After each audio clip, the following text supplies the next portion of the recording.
This weekend, I got a chance to stay with my uncle for a bit.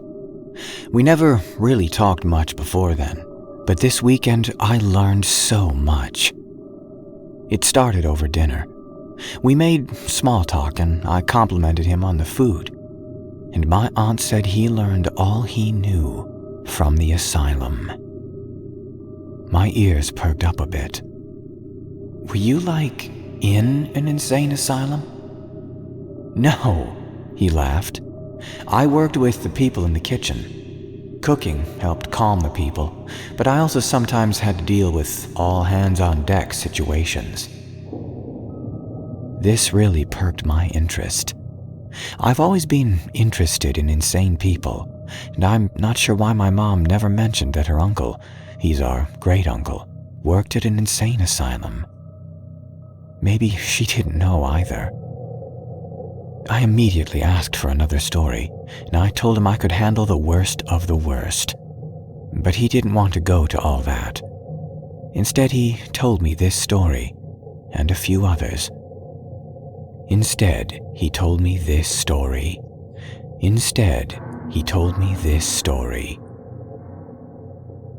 It was late October, 23rd of 1967. I remember the date because it was a week after your aunt gave birth to your cousin Leroy. I was working in the kitchen with some of the easier guys, the ones whose treatment was working. We lock up all the knives and everything, obviously. I would get up each morning and pre-cut everything, so we didn't have to get the knives out at all for anything. It took away a lot of flavor, but it was the safest thing to do for obvious reasons. That morning, I got in and grabbed the knives out and began to do the prep work for the day. I was always alone in the kitchen. Nothing seemed out of place at all. I went along whistling and talking to myself. Then I went back to pick up one of the paring knives and I couldn't find it. It was in the set a minute ago, but now it wasn't. I figured I'd dropped it and began looking around for it on the floor. I couldn't find it. See, when things go missing, your mind instantly thinks of how you must have lost it, and you forget what you were doing or where you were going, and you get all paranoid, intent on finding it. I did this, but then something in my head said, "Go tell someone." That's when it hit me. It must have been stolen.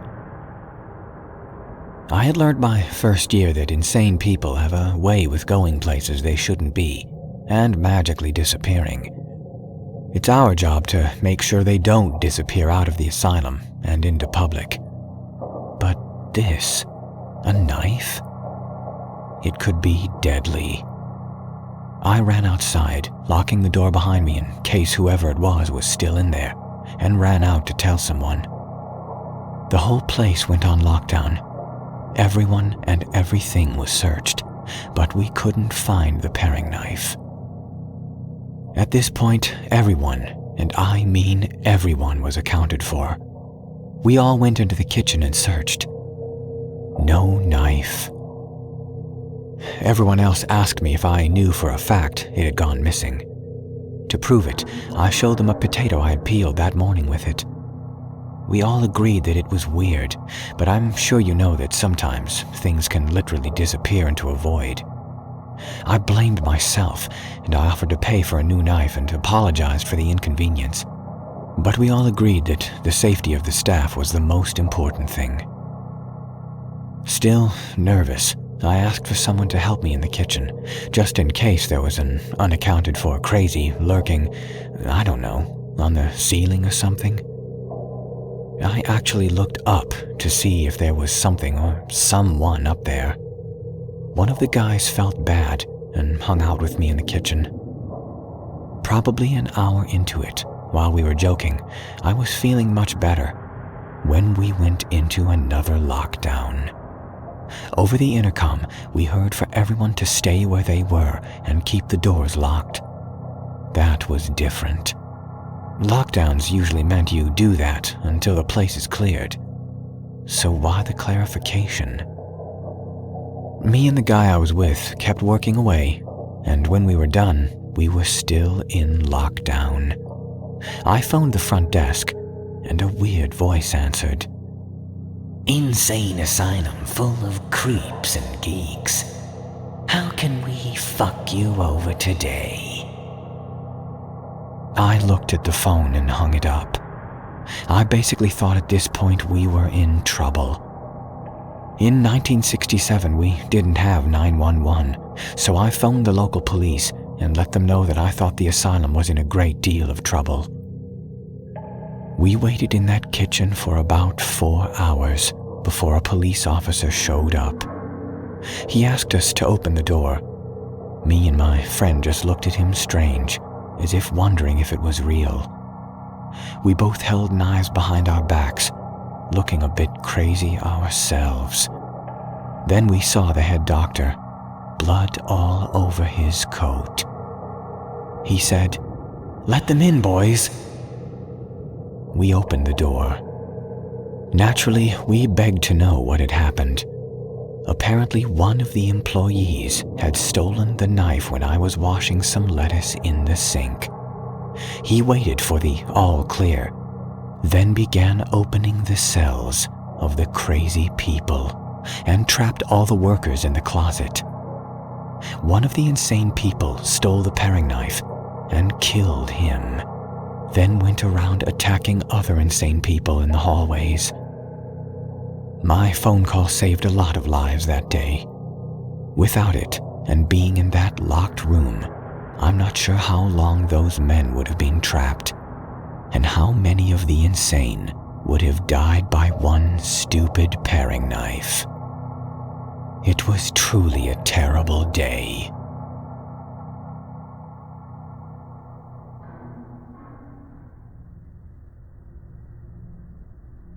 Back in 1973, political correctness as we know it was non-existent, so we had names for all our patients. There was one we called the Mumbler, because he used to mumble as he walked. He was harmless, but some of the things he would say were the most screwed up things you'd ever heard. The way he stood, it was just downright creepy. He had his hands pulled in, like a picture of someone being paranoid, wringing his hands constantly, and it was pulled up to his face as he mumbled. He'd walk the halls aimlessly and just mumble. The nurses and doctors used to tell us, if any of the crazy people made conversation, to play along with them, act like we were right there with them in their struggle. When they heard voices, we heard them too.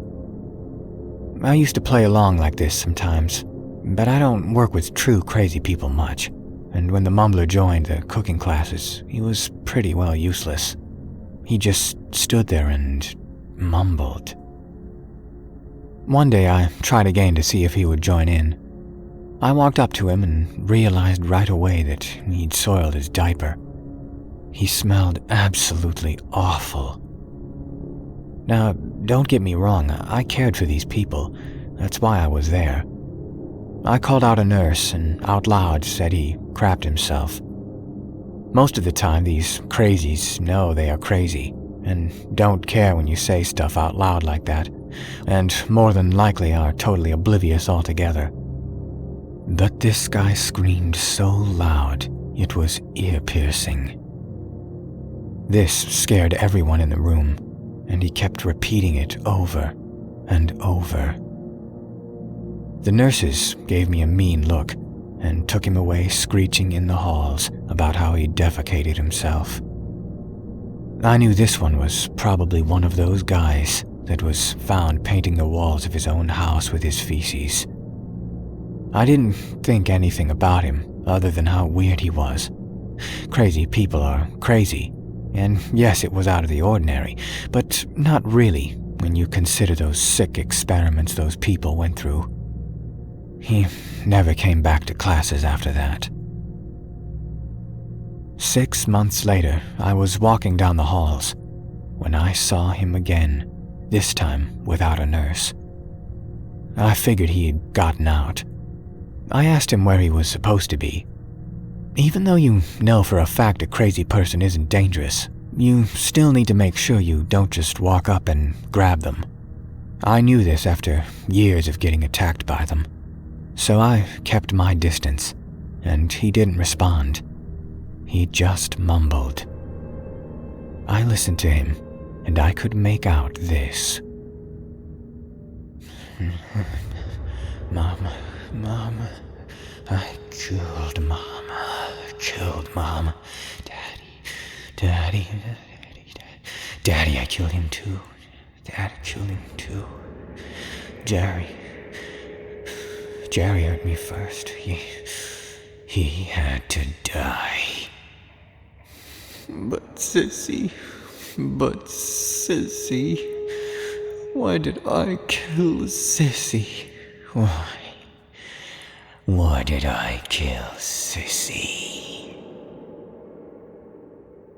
My heart skipped a beat. I realized he was counting on his hands. When he got to his sister, it was like he was actually wondering why he'd killed her. I kept listening. Wife, you leaked red. Why did you do that? Baby, head was full of worms and gum. I had let them out. I had to eat them so you would be safe.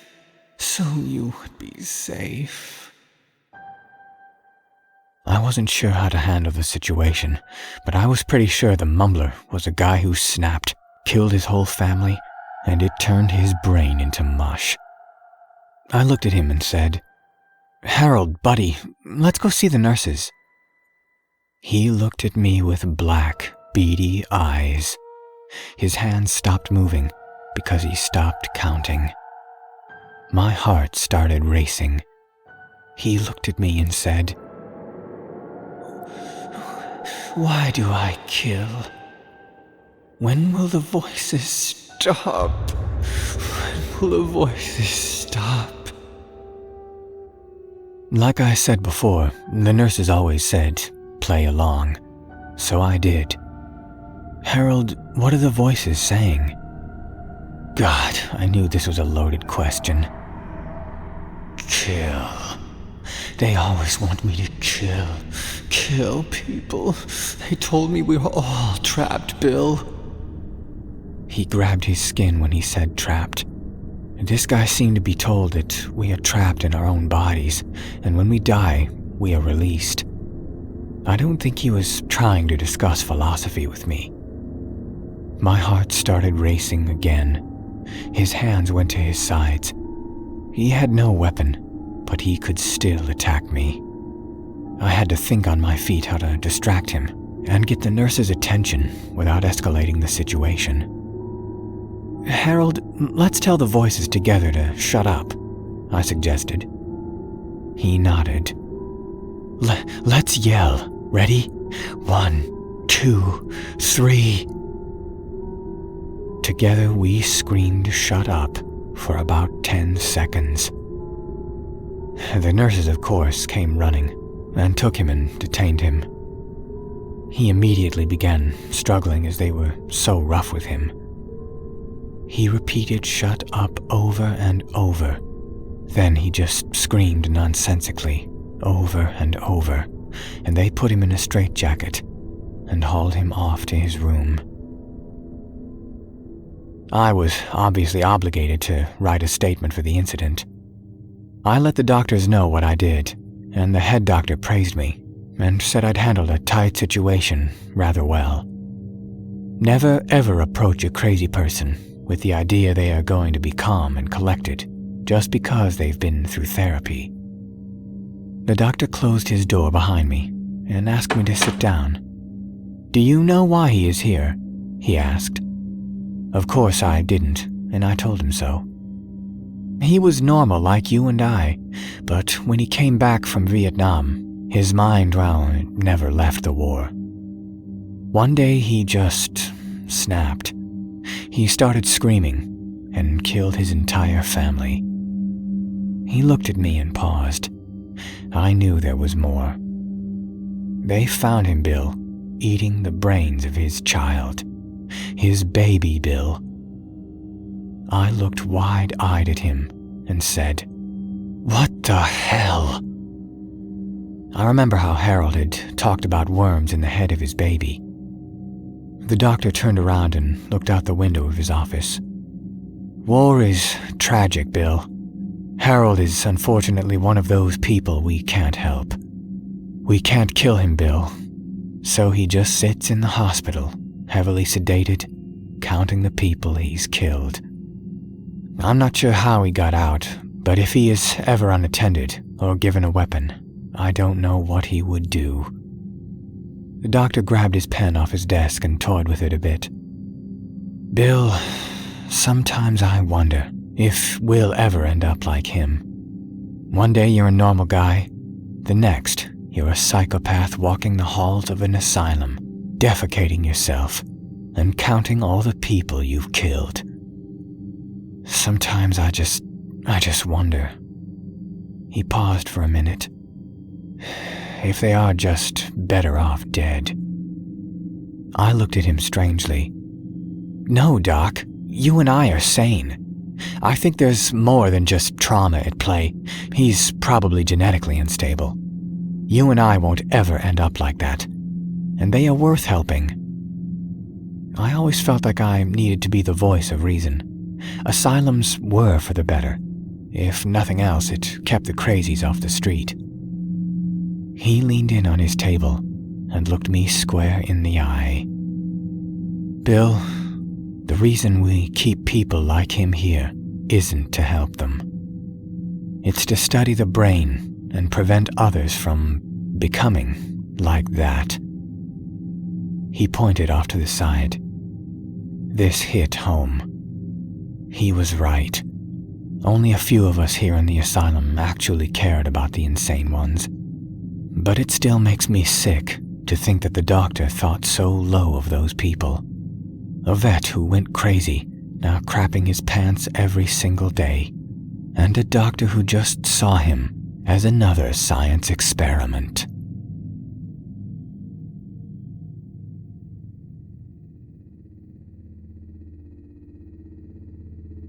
One of the most unnerving crazies was one we called the Rocker. This was in 1965, during my first 2 years at the asylum. Some mentally ill people tend to rock back and forth pretty often, especially after therapy. Some even rocked in the middle of their sleep. The Rocker, though, was called the Rocker because when he got 1 ounce of stress in his blood, he would freeze like a statue. In the kitchen one day, I was 2 years in and still feeling hopeful that my position would help all these guys recover and be normal again, even the more insane ones, like the Rocker. The Rocker started grabbing red pepper flakes and tossing them in random dishes. This was making the others kind of mad, and the stress level went up. I told the Rocker to stop and just go sit down. That's when he literally froze. I've never seen anyone, any living thing freeze like that. All of a sudden he started breathing again, but he was still frozen, his eyes stone cold and staring at me as I wondered if he was conscious. The nurses came in and picked him up completely frozen and moved him to an area away from the others. I walked over to one of them and asked her what the hell had just happened. They said the shock therapy had messed up his nerves so bad that when he was stressed, he acted like he was getting shocked. He would tense up and wouldn't breathe, and even pass out.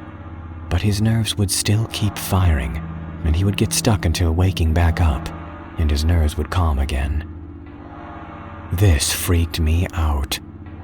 I asked the nurses how in the world you could deal with a person who, every time he gets stressed out, freezes up. They responded by telling me I couldn't tell him anything he was doing was wrong. That went against everything in me. How could you teach insane people how to recover if you babied them? I told them I didn't think he was cut out for the program, if he couldn't follow the rules and couldn't handle being reprimanded. Looking back, I feel like I was such a dick. But I was new and had this idea that mentally ill people could somehow be cured with a mix of kindness and discipline. Then I, like a fool, talked with his doctor about moving him to a different therapy. This is how that conversation went. "Doc, I think you need to switch his therapy. He freezes up whenever he gets stressed. You conditioned him. Isn't there something else we can do for him?" The doctor was looking at a file. He didn't put it down and just kept reading it and said, "Bill, do you even know why he is here? Do you know why we are still treating him?" I paused and realized I wasn't the doctor. It kind of hit home. I was in this doctor's office telling him how to do his job and thinking he would listen to me. "No, I'm sorry, I just..." He cut me off.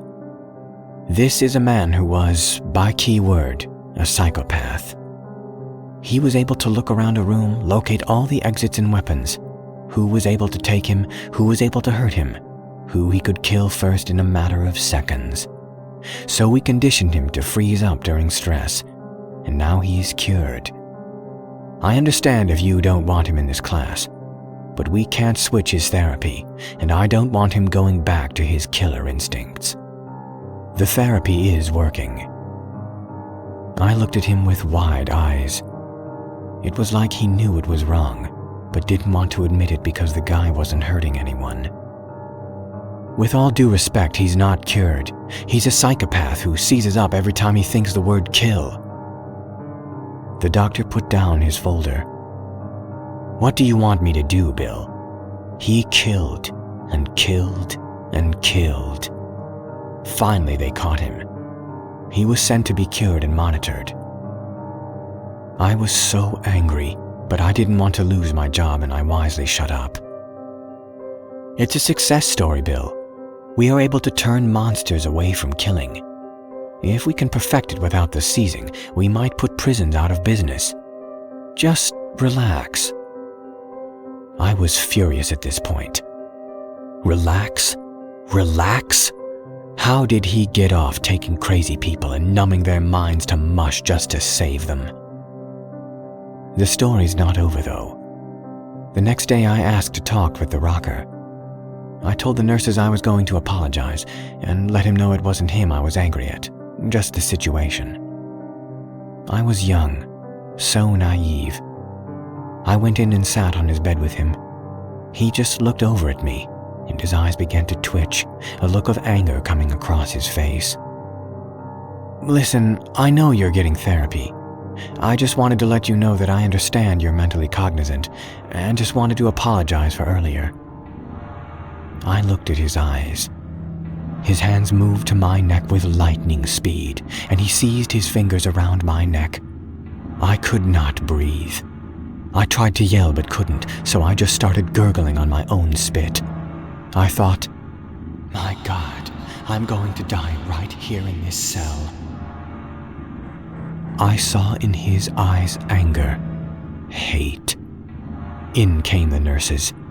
I started seeing stars. I started fading. I saw them trying to move his arms, but they couldn't. And then everything went black. I woke up lying in a hospital bed and a huge gash in my arm sewn up. I asked what had happened, and the nurses said the rocker couldn't physically let go, so one of the nurses ran and grabbed a fire axe, and she cut the guy's hands off. In the frantic rush, she also sliced through and got me in the arm. When I got back to work 2 weeks later, I found him walking the halls. No hands. When I saw him, he just seized up. It was at this point they realized they couldn't let him be there anymore. He was just too stressed out by seeing me, so they moved him to another asylum. That was the day I learned to never assume a psychopath is safe, even after he's had therapy. I saw in his eyes hate. I wasn't sure if it was for me or the system. Was that guy a monster? No. But he did kill people. It was our job to turn them back into people again.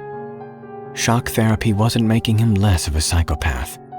It was making him a tame psychopath. I know it sounds like I'm saying he's an animal, but I'm not sure how else to put it. He killed without remorse.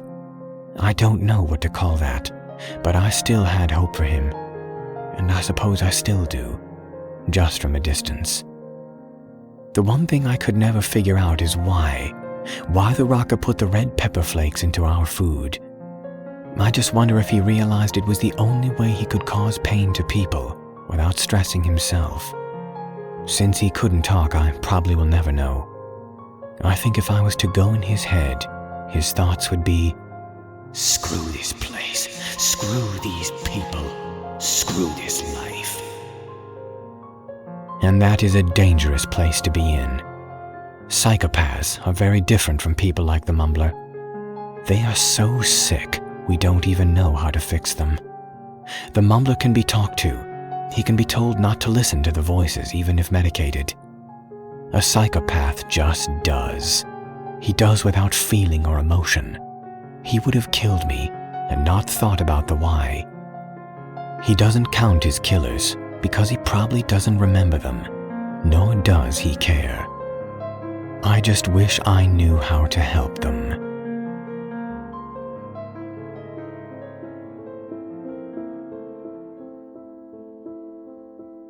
It was June 5th, 1974, a rainy summer by all accounts, or it seemed that way.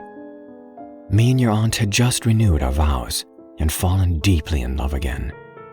It was a renewing of our faith in God that helped us come together. We both joined a local church and felt great about life.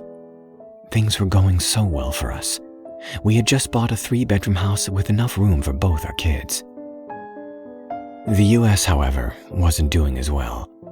In response to the energy crisis, a 55-mile-an-hour speed limit had been imposed, and stupid daylight savings was extended.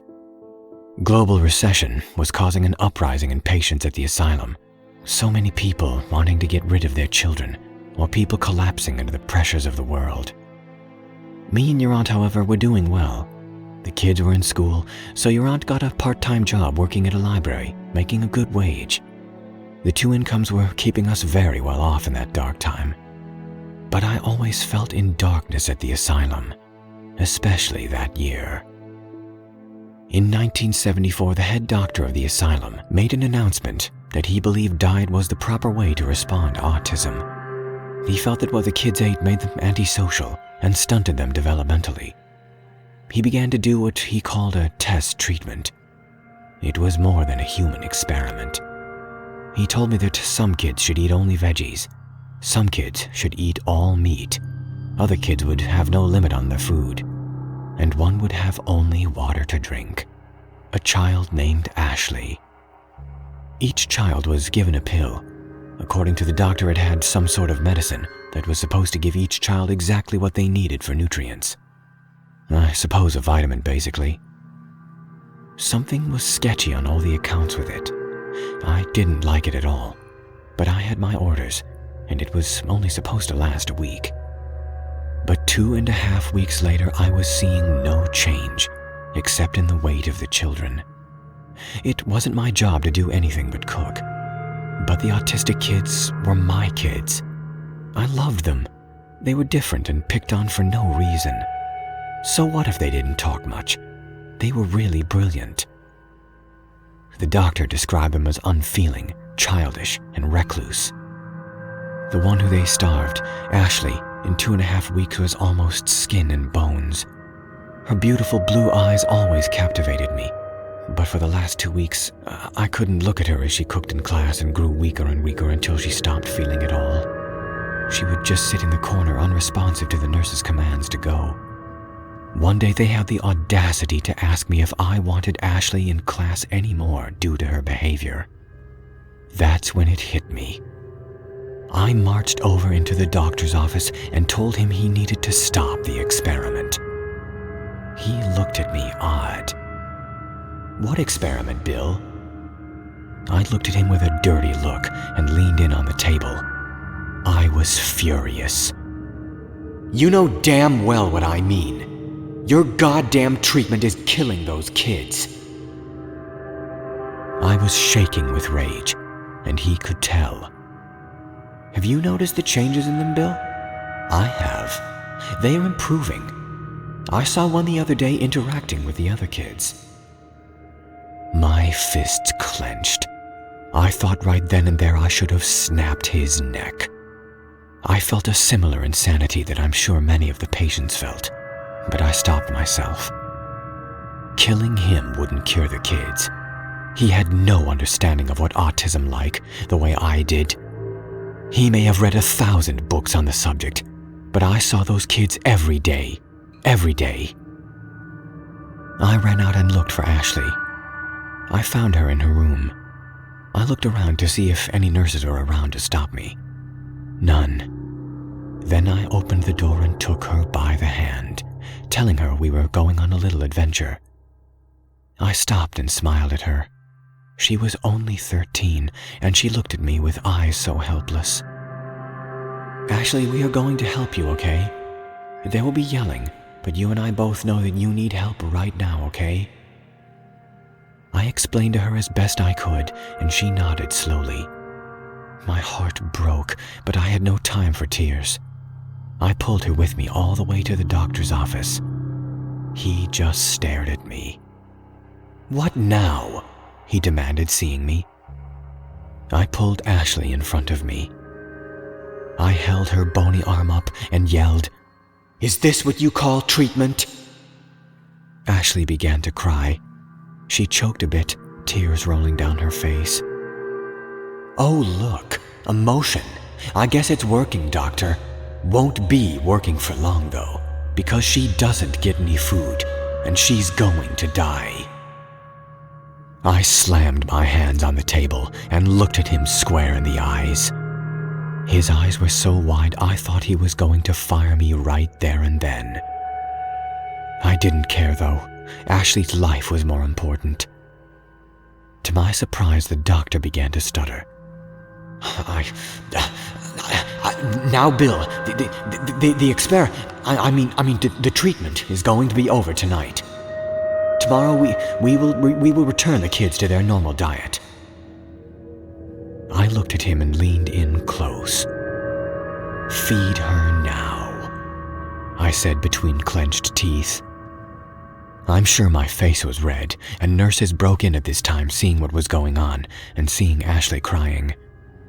They came in to console her. They must have thought I was telling the doctor I wanted Ashley out of my class. The doctor held up his hand and relented. Fine. Nurses, get her a cup of chicken broth. I felt better and said, "Thank you," holding my hands up and then leaving the room.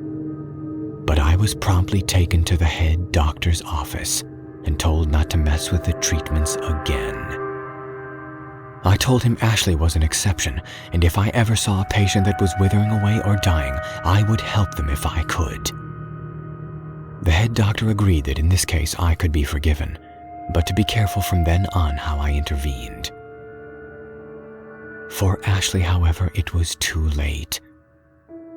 She never recovered, mostly because they never gave her what she needed. She died a week after the treatment ended for her. The doctor in charge of her was never charged for her death, never even reprimanded. They put her in the asylum morgue.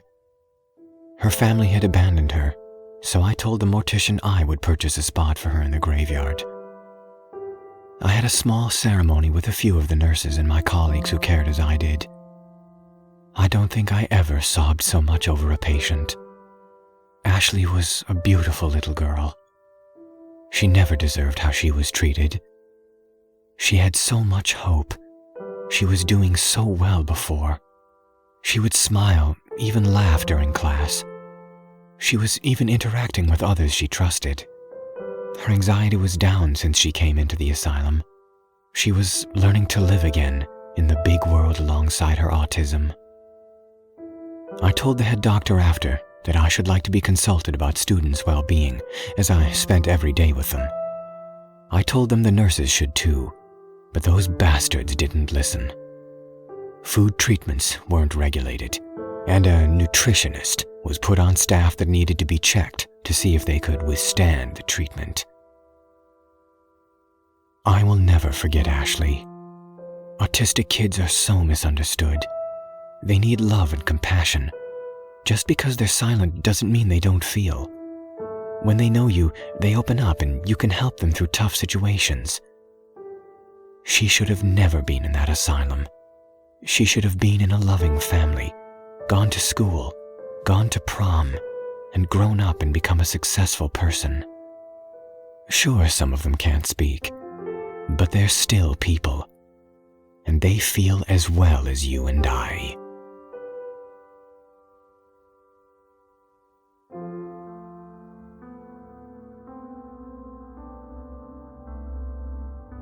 I've told you a lot about men in my stories, but now I'll tell you a story about a woman. I'm not sure what she had for an issue, but this event scared me either way.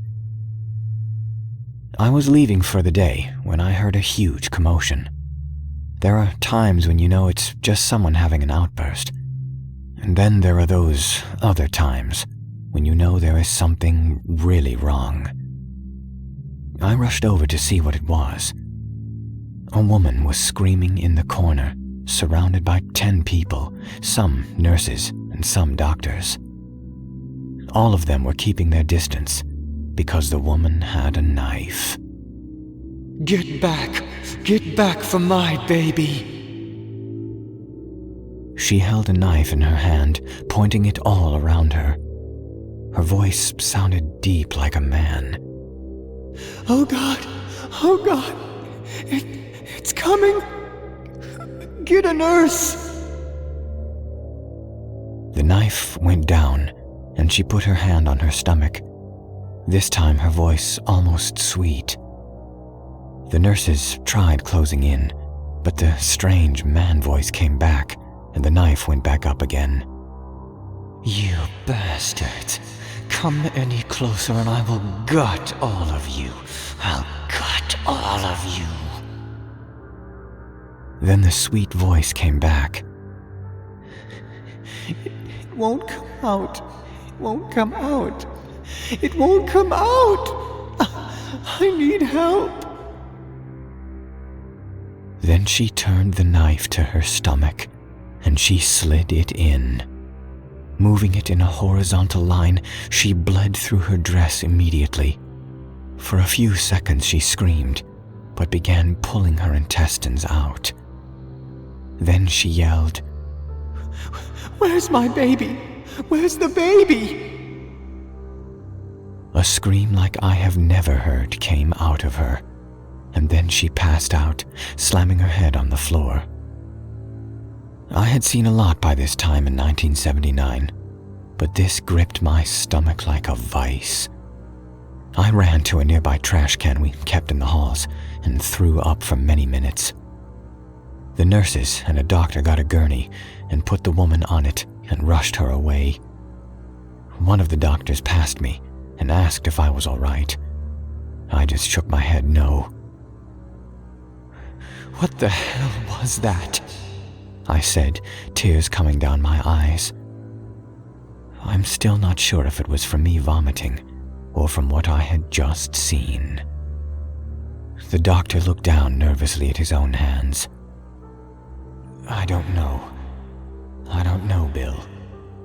I'm not sure if I'm okay either. At the time, I wasn't sure why the doctor was looking down at his own hands. What did he do? I thought. Maybe it was guilt from what he'd seen that caused him to look down. I don't know why he told me what he did at that moment, but he did. LSD. I thought if she saw the people in her visions, she couldn't fight them away. I thought it was just her goddamn subconscious, that she could be cured. Oh God, what have I done? Oh God. I wasn't sure what to do at this point, so I just turned and walked away. I think oftentimes these doctors don't know what it's like to be out of their office.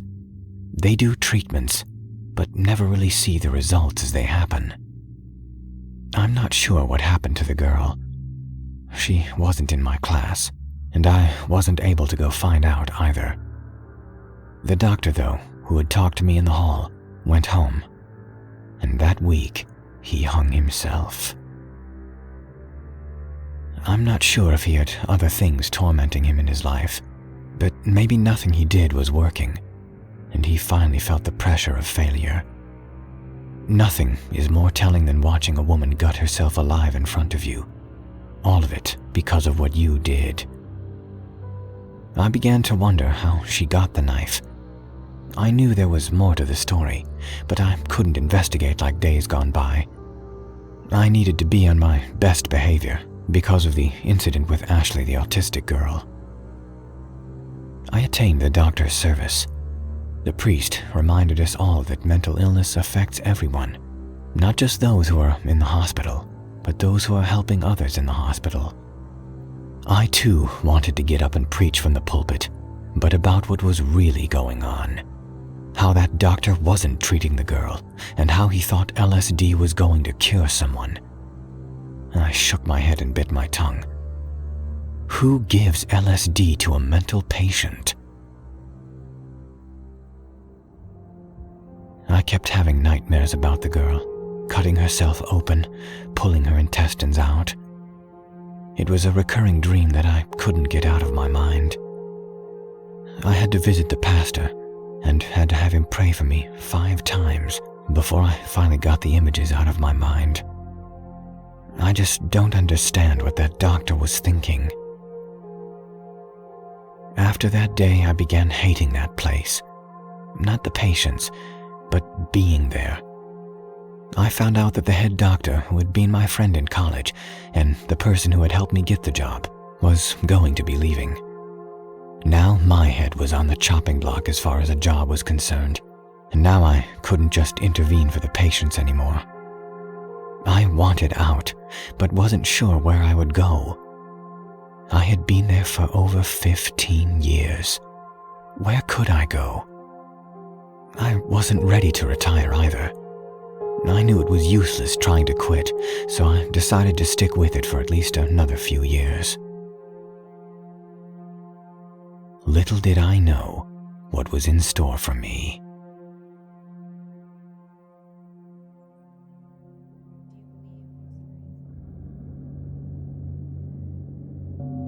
This story is a little different, but I swear to you it's true.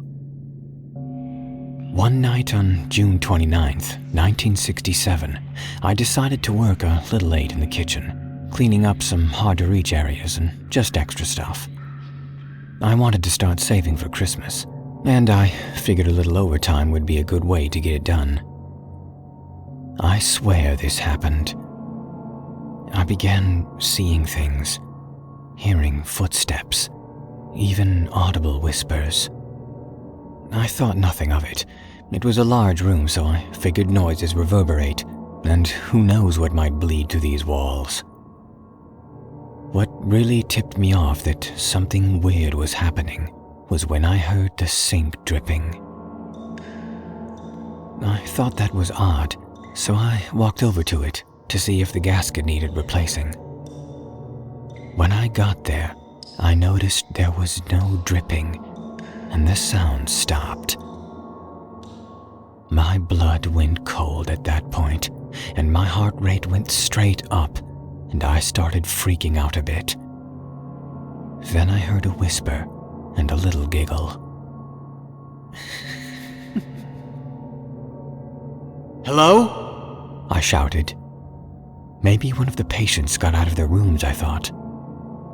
I started to look around, and I heard the giggle again under the table. I swallowed hard, terrified to look under the table. I wasn't sure what I would find. How would someone get out of their room this late at night without someone noticing by now?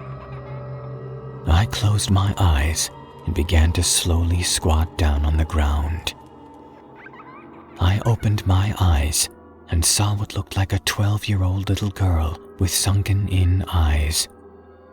She was in a dress, Her face was severely burned. I fell back and screamed. When I looked again, she was gone. I figured she had run off, and I ran to the phone and picked it up, to no tone. Then the pots and pans started to rattle, at first quietly, then loudly. I covered my ears tightly and tried to think what I had to do. I had to leave. I just had to. But first I needed to make sure everything was locked. But I couldn't. I just grabbed my keys and ran out, running to the nearest nurse. "There's a girl in the kitchen!" I screamed. Frightened, she ran with me back to the room. We opened the door to silence. We searched, but we couldn't find the little girl I'd seen. Then the nurse looked at me and got pale. "What?" I said, getting unnerved by her look. You saw Katrina." I looked around the room, still unsure of what was going on. "Who the hell is Katrina?" "Back in 1929, this kitchen was the morgue. Katrina was a girl that, we're told, was burned in the incinerator, alive. She was playing dead, and the nurses believed her, and so they put her in the incinerator. She thought it was a great game, until they started to burn her alive. She screamed so loudly, but there was nothing anyone could do." My mouth went dry, and I started to feel sick. Burned alive? Her face, I gasped, touching my own. How could that be true? How could they not know she was dead? "That's not true. Didn't they check her vitals?" The nurse sat on one of the chairs and then laughed. "It's just a ghost story, Bill. But I've seen her too." She sighed. "Something happened to that little girl. I don't believe they just tossed her into the oven and closed the door. But I believe something did happen."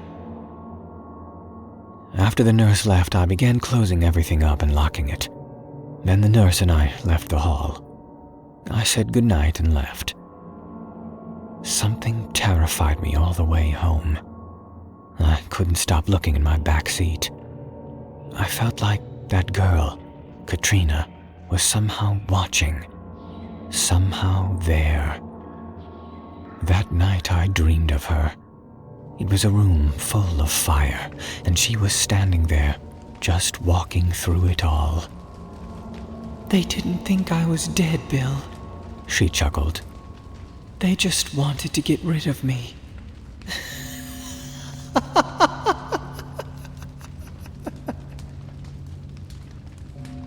She giggled loudly. I saw a door open, fire burning bright. I saw the little girl Katrina being held by several doctors. As they tossed her in the fire, she screamed, trying to fight them. I started crying and tried to help her, but my hands just went through her body like she was made of ether. After she stopped screaming, I heard from behind, "Why, you ask?" I turned around to see her ghost again. "The doctors like to toy with me, and I turned out to be pregnant. There's only one thing to do then. Kill." I started feeling like my body was burning. My whole body was feeling hot and sweaty. I saw myself on the fire, but then I woke up. I was sweaty, and my stomach was in knots. Your aunt had shaken me awake, telling me I was tossing and turning, saying Katrina over and over. I told her what happened, then got something to drink. I wasn't sure what to do. Fortunately, I went back to sleep and never had that dream again, or saw Katrina in my sleep. I wondered if she just needed a doctor or someone to listen to her. I wonder if she came to me in dream because she needed someone to listen to her. Maybe it might be crazy, but I think that she was real, and her story was real.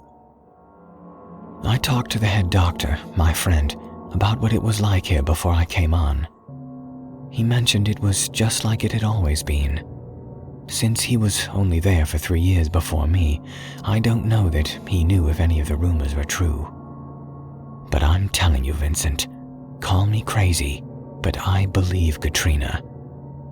I could never confirm it, but I feel it in my bones.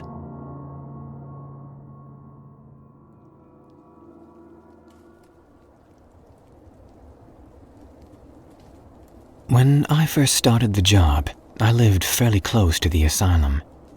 I used to walk there every day instead of taking the car. Until that day. I left for work that morning, and it was in the middle of the winter. I was cold, and I bundled up for the hour-long walk. It was dark by 6 p.m. now, but I was excited to get home after a long day of work. I always enjoyed the walks because I could think about the day and get it off my mind before I got home to my wife. It was a way to help depressurize me from the craziness of the day. Today wasn't like any other. I said goodbye, clocked out, and then left for the asylum. When I got to the streets, I immediately noticed someone behind me. Obviously, this is not that unusual, except they were walking pretty fast and seemed pretty annoyed. Hey, you! I heard from behind. I stopped and turned around. He wore a black bandana around his head and sunglasses like John Lennon's. A white t-shirt shone from under his leather jacket, unbuttoned over his shirt and blue jeans. His finger was pointed in my face. I seen you come out of that place. You think it's cool to torture God's children? I went into work mode and decided it was best to play along. God, if only cell phones were invented back in 1968. I don't. I hate it there, but they are making me work there. His finger dropped, and he looked at me oddly. I leaned in. You've got to help me, man. You've got to tell the police what they've been doing. He laughed and put his arm around my shoulder, a total change in attitude. Tried. The police don't want to help us. We've got to do this ourselves. He reached into the back pocket of his jeans and pulled out a gun. You and I, we can do this right now. Free you, free everyone, free all of the children. My eyes got wide. I didn't know what to do. I thought of my wife. I thought of what to do next. If I said the wrong thing, I might end up shot right here in the snow. No, let me go home and get my gun. Then we can meet back here in about 2 hours. You know, when it's dark and there's only security around. I was panicked, hoping this worked. Fortunately, it did. He laughed and said,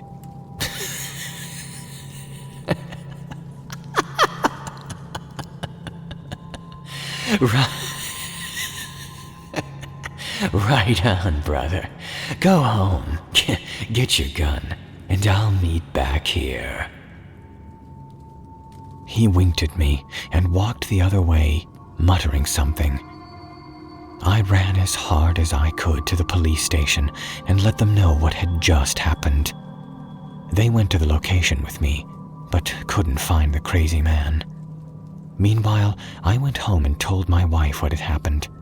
I got my gun out of my safe box and slept with it near me for the first night in years. That night, I heard a tap on the window. I grabbed my gun and looked out it carefully. It was the same guy I had met in the street. "Hey! Where the heck were you?" he yelled, waving his gun around. I closed the window and ran to the phone, calling the police and telling them I needed them right now. The operator said they would be there as soon as they could. When I peeked out the window again, the strange man was gone. I was terrified. They wouldn't find him, and he would be back. When the police came, they looked around, but as I suspected, they couldn't find him. I told them what he looked like, and they said they would have a patrol car roam the area throughout the night. But I didn't feel any safer. The next day I made sure to drive to the asylum, and my wife stayed at a friend's house for the day. When I got in, I immediately reported that there was a man who wanted to get in, and that he had a gun. They called in for some extra security, and they kept an eye out for the man. Fortunately, he didn't show up. I felt a little better knowing he wasn't around. Maybe it would be fine. That day was as normal as it can be in an asylum. People screaming in the halls, someone starting a fight with another patient. There was babbling, and someone even yelling out that Satan's 4 archdemons were after him as he ran from the nurses. I thought it was ironic, because sometimes I felt like the nurses really were Satan's demons. After my shift, I left, and I picked up my wife, and then we went home. Immediately, I locked the doors and felt paranoid for what was inside. I walked through the house carefully, checking every room, looking underneath furniture and in closets, until I was too terrified to check outside. I felt it was clear, but in a few minutes there came a tap on the window, and then a scream from my wife.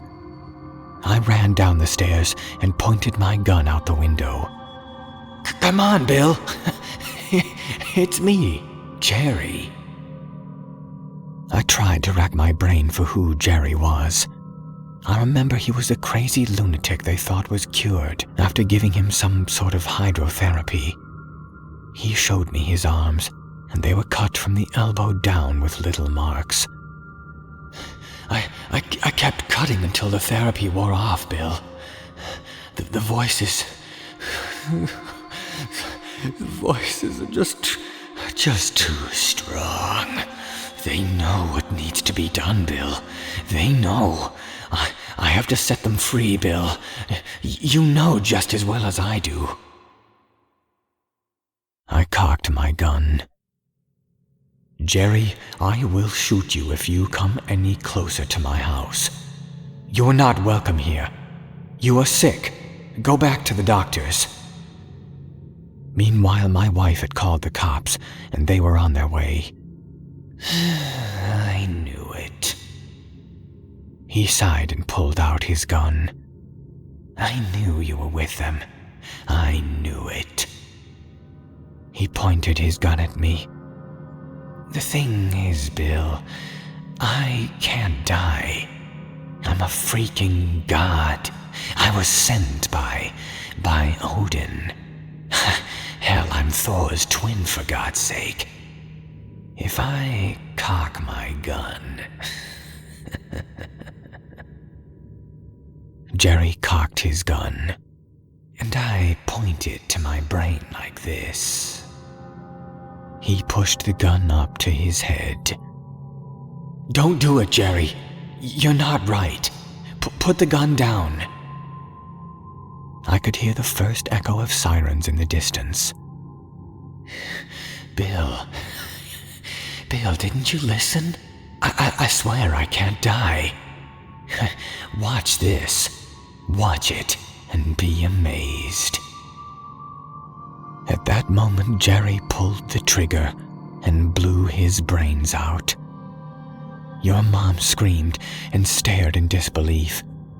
The guy honestly thought he was invulnerable and that he was some sort of chosen deity by God sent to free the people of the asylum. It was all like a blur, Vincent, like slow motion, as I watched him fall to the ground. I turned and held my wife as blue and red lights came up the driveway and police with guns drawn emerged, all running around the house. I opened the door when the police got there, and they took my statement.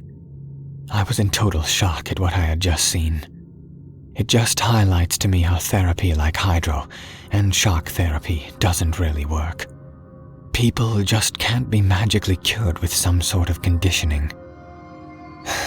Jerry was a product of someone who couldn't act on the voices he heard, but he still heard them. No conditioning could change that. When he got out, he probably felt good, like he could do no evil. But the truth was, he probably started cutting to try to quiet the voices, and when he cut, he pushed through what the therapy had conditioned him to feel. I wish Jerry could have gotten help. Sometimes there's nothing you can do, because it's already too late.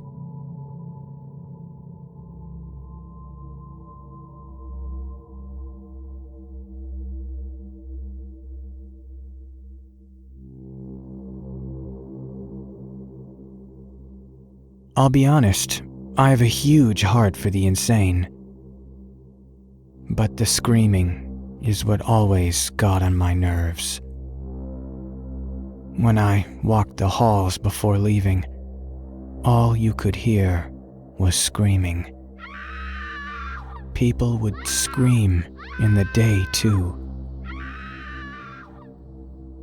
There was this one guy who we called the Screamer, because he was a special kind of screamer. He scared me, because I'm pretty sure he wasn't mentally ill. I think he was a real, honest guy, and now he was stuck. I wanted to release him, but I couldn't. When he first came in, everyone noticed because he struggled hard. He wouldn't go into the room and he flopped everywhere, screaming as loud as he could. "I didn't kill her. Let me go. I don't need to be in here." This wasn't too uncommon. Sometimes people who had schizophrenia were pretty normal people and would mention how they didn't do what they were sent here for. Worse yet were the multiple personality people who would say they didn't, the other person did. I wrote it off as just a normal thing. One day, when I was walking the halls, I stumbled upon his room. He was lying on his bed, mumbling to himself. I looked in the window and saw him knelt down with rosary beads. He was praying. This really tipped me off. Not that insane people can't pray, but something hit me when I saw it, like God was telling me this poor soul didn't belong here. When he looked up and saw me, he rushed over and started to scream. "Let me out, please! I don't belong here!" I put my finger to my lips, but he was in hysteria. I couldn't reason with him, and by now the nurses had rushed in. I walked away and went home. I told your aunt about it, and she felt deep down that I was right. This guy didn't belong here. I wasn't sure if I really could go snooping around, but I felt like I had to do something for this poor guy. The next day, I walked in early, at 4 a.m.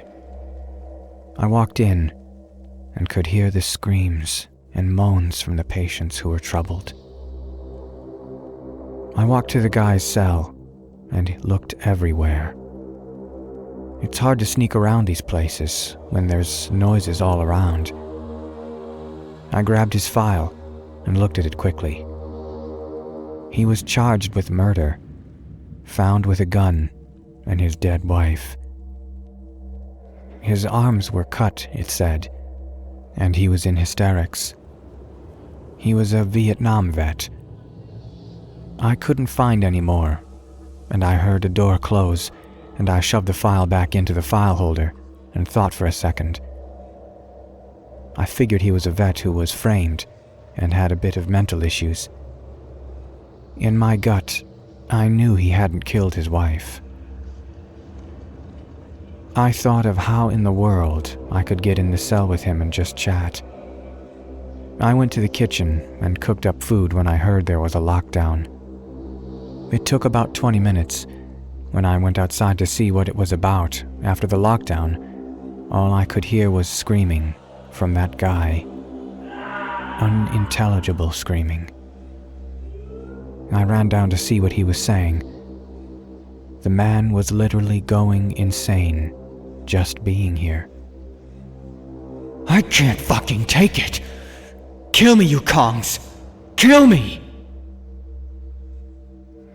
He let out a horrifying, ear-piercing screech that I had never heard from a man. I left Nam 4 years ago. Let me go! I'm a vet! Tears welled up in my eyes. What could I do? I didn't want to give him false hope by telling him I was his savior here to release him. I could be fired for sure.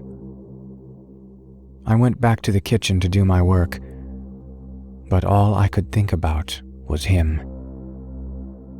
That night before I left, I went to his cell and looked inside. He wasn't there. He was in treatments, but for the next 4 months, the treatments only made him worse. He started believing he was being tortured. He literally began spouting off codes of something. I think they were classified information. He started begging to be let out, crying, and asking why they were doing this to him. I decided to look at his file one night quickly again. They had tried everything for this guy. Everything was marked with a treatment made patient worse. Uppers and downers, shock and hydro. There was one treatment circled, lobotomy. My heart sank. I hated lobotomies. They worked, and they worked too well. Stripping a man of his emotions just so he would be cured. My heart raced. I thought, now or never. I fumbled through my keys to the master key we all had in case we witnessed a man freaking out in his room. I stopped myself, though. Was one man worth my job? I struggled for literally 5 minutes on what to do. I wish I could say I released him right there, that I took him home, gave him hot soup and kept him for the next year to help him really recover. I didn't. I walked away from that cell, tears flowing from my eyes, knowing that the screamer wouldn't scream after tomorrow. The next day I cut up the food early in the morning. When I got in, I heard his screaming. When I left, I heard not one peep from his cell. I looked in, and he was silent, sitting on his bed, staring. He looked over to me. His eyes were lifeless. His bony hand lifted and waved slowly. It was as if I could hear a creaking cog coming from it. He was now a robot. I heard him mumble, "I'm better now." He kept saying it over and over again as he moved his hand. I backed away from the window and walked home. I hit my head over and over on the way out, saying, "Wake up!" It wasn't a dream. It wasn't a fucking dream. This was real. I called out the next day and took a day off with your aunt. We all went to the beach. I did that after a traumatic day. This one was too much. That night, I had a dream of him. He was screaming at me and pointing, saying, "How could you leave me? I'm trapped inside this body. I can't escape now." I woke up feeling guilty, and to this day, I still do. It was messed up, I know. It's not my fault, I know that. I just can't stop thinking about how that man was innocent. I don't have proof, but I swear he was innocent. I just can't get that last vision out of my mind.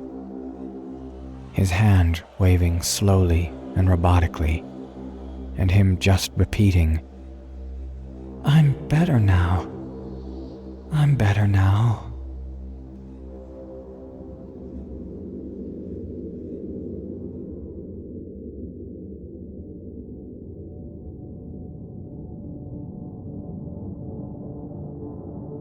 The Mumbler's story doesn't have a very good ending. I'd like to tell you he lived happily ever after in his crazy world, but that's not true.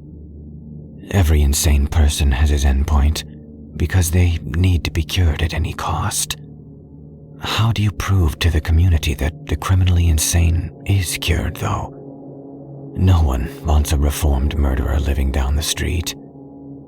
For the Mumbler, the doctors had thought for a while about everything, and decided to give him a new and very experimental pill. It was supposed to erase memories. The idea was that the Mumbler could erase his memory of the war and what he had done. As he recovered, they would slowly explain what had happened in the past years of his memory that was lost, letting him recover slowly and learn that he was reformed now. We all knew about it, because we all had different opinions about it. Some said it was good for science. Some said it was inhuman to remove memories. Others argued it was a revolutionary treatment if it worked. The medication was given to the Mumbler, and we all began checking on him to find out if it was working. Things seemed promising at first. We were all shocked when he began to act normal. He stopped mumbling and counting the people he'd killed. It was incredible. There was something wrong, though. I could tell. When his doctor stopped the drug, he seemed normal, but was asking all kinds of questions. Where he was, why he was here. The man was honestly scared for his life. His doctor brought him behind closed doors every day and talked with him, but we didn't know what was being told to him. One day he showed up in my class and was put back in my program. After the meal was prepared, I sat down and ate with him and talked to him about what had happened. I asked him what the last thing he remembered was. "I was in a trench.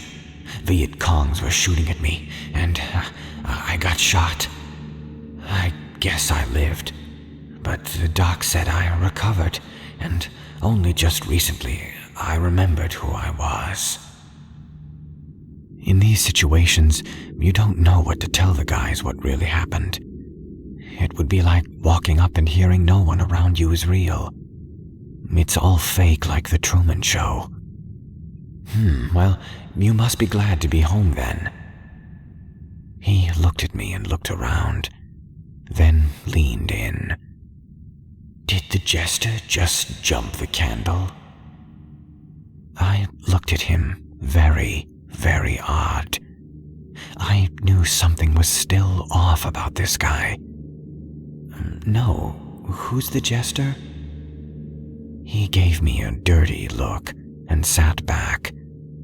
I immediately drew conclusions. That was a military code. I was sure of it, and I thought this guy thought he was still back in the war.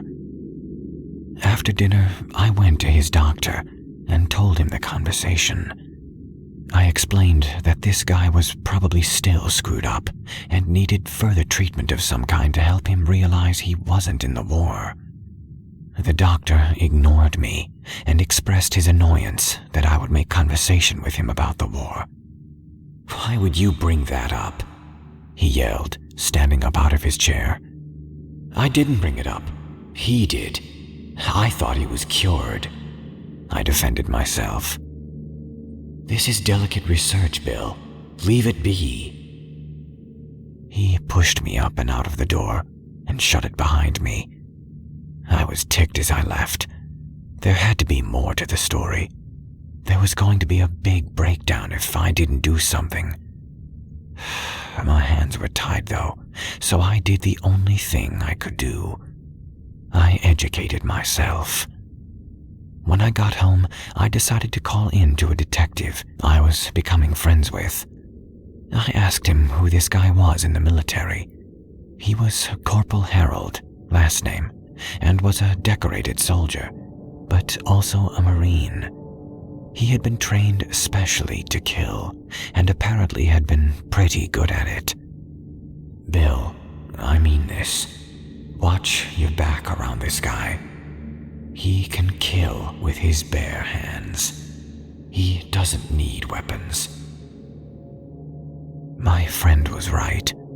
I had seen him doing incredible push-ups at night before bed. This guy was even more crazy than before. His psychosis that kept him controlled was gone now. He was a killing machine again. "Let's hope he forgets how to do any of that," I said. We both said our goodbyes, and I began to think it over. Should I quit? For my safety? For my family's? I just knew it was a matter of time before something bad happened. This whole thing was a ticking time bomb, waiting to explode. I decided to stick it out and hope for the best. For months I watched him. He was growing stronger and stronger each day. In the kitchen, he would cook with precision, looking around at everyone else like he was assessing the situation. He was fooling the doctors. He was showing them one side of him. But I could see his real side. The doctors were too blind to see the truth because they were obsessed with their drug working wonders. One night, as I was leaving, he came up to me in the hall and asked me if we could talk for a second. He put his arm around me and began to whisper, "They told me what I did today. I like you, Bill. I know I can trust you. How about you take tomorrow off?" I looked over at him with eyes wide. His grip around my neck tightened, and he walked me out the door. I almost couldn't breathe, but I got his point. I nodded, and he pulled back, massaging my shoulders for a quick second before patting my back as I walked away. "Awesome. Have a good night." The security let me out of the door, and I could see the guy watching me from behind. I looked at the security officer and moved my head slightly to show him that he should follow me out. He followed, and when we were out of sight, I got dead serious.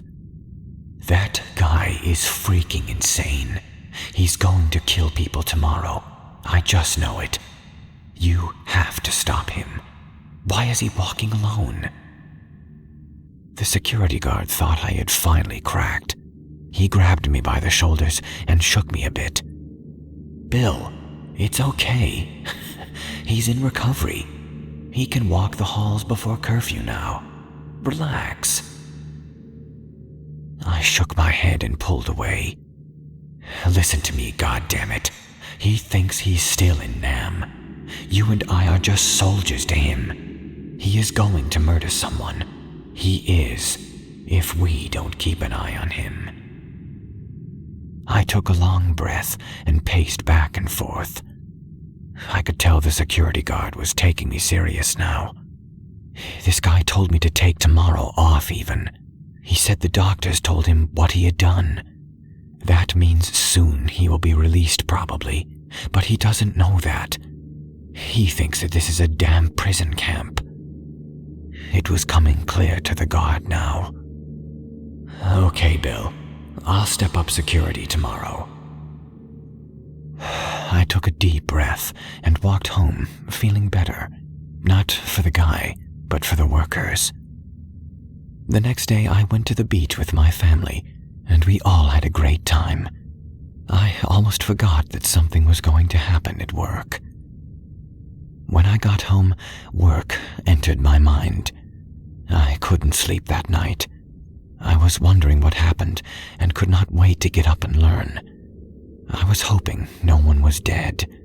I was hoping that, as sick as this sounds, Harold was just planning on committing suicide. At least then, no one else would get hurt.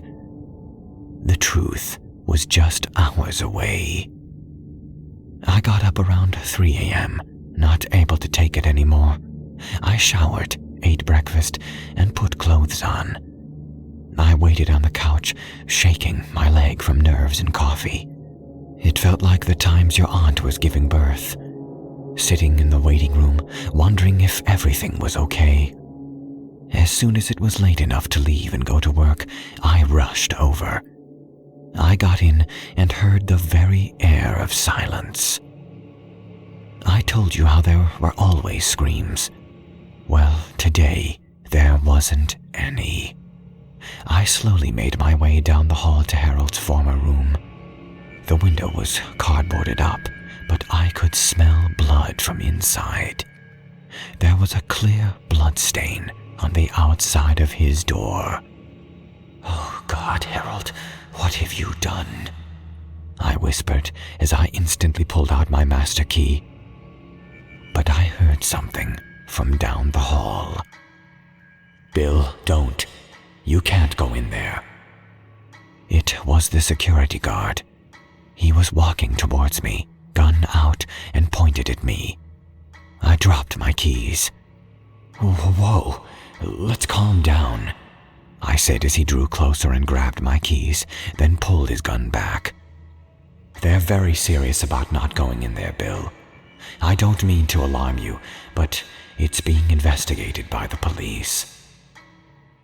I looked at the room and then back at him. "What the heck happened? Why would you point a gun at me?"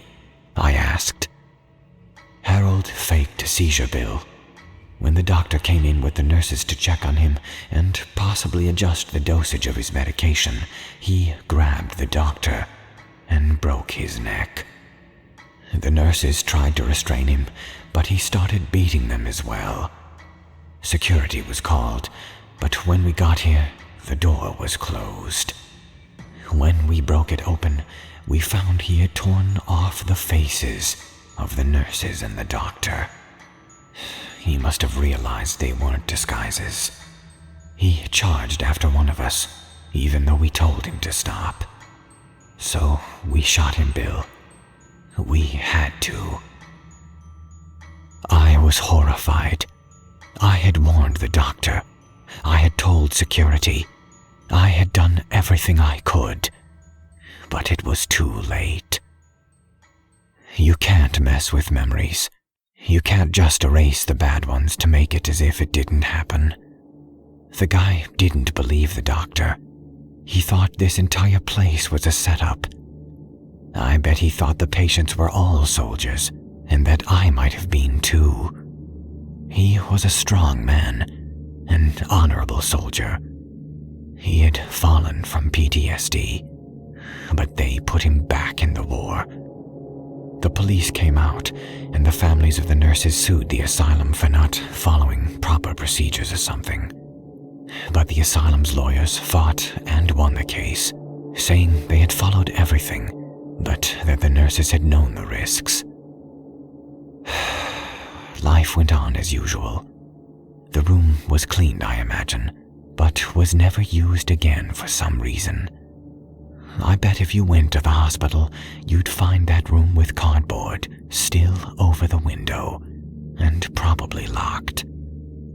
For some reason, they never opened it again. I think it was a painful reminder to the doctors that they didn't know it all, and that they too were just bags of flesh that could be killed too.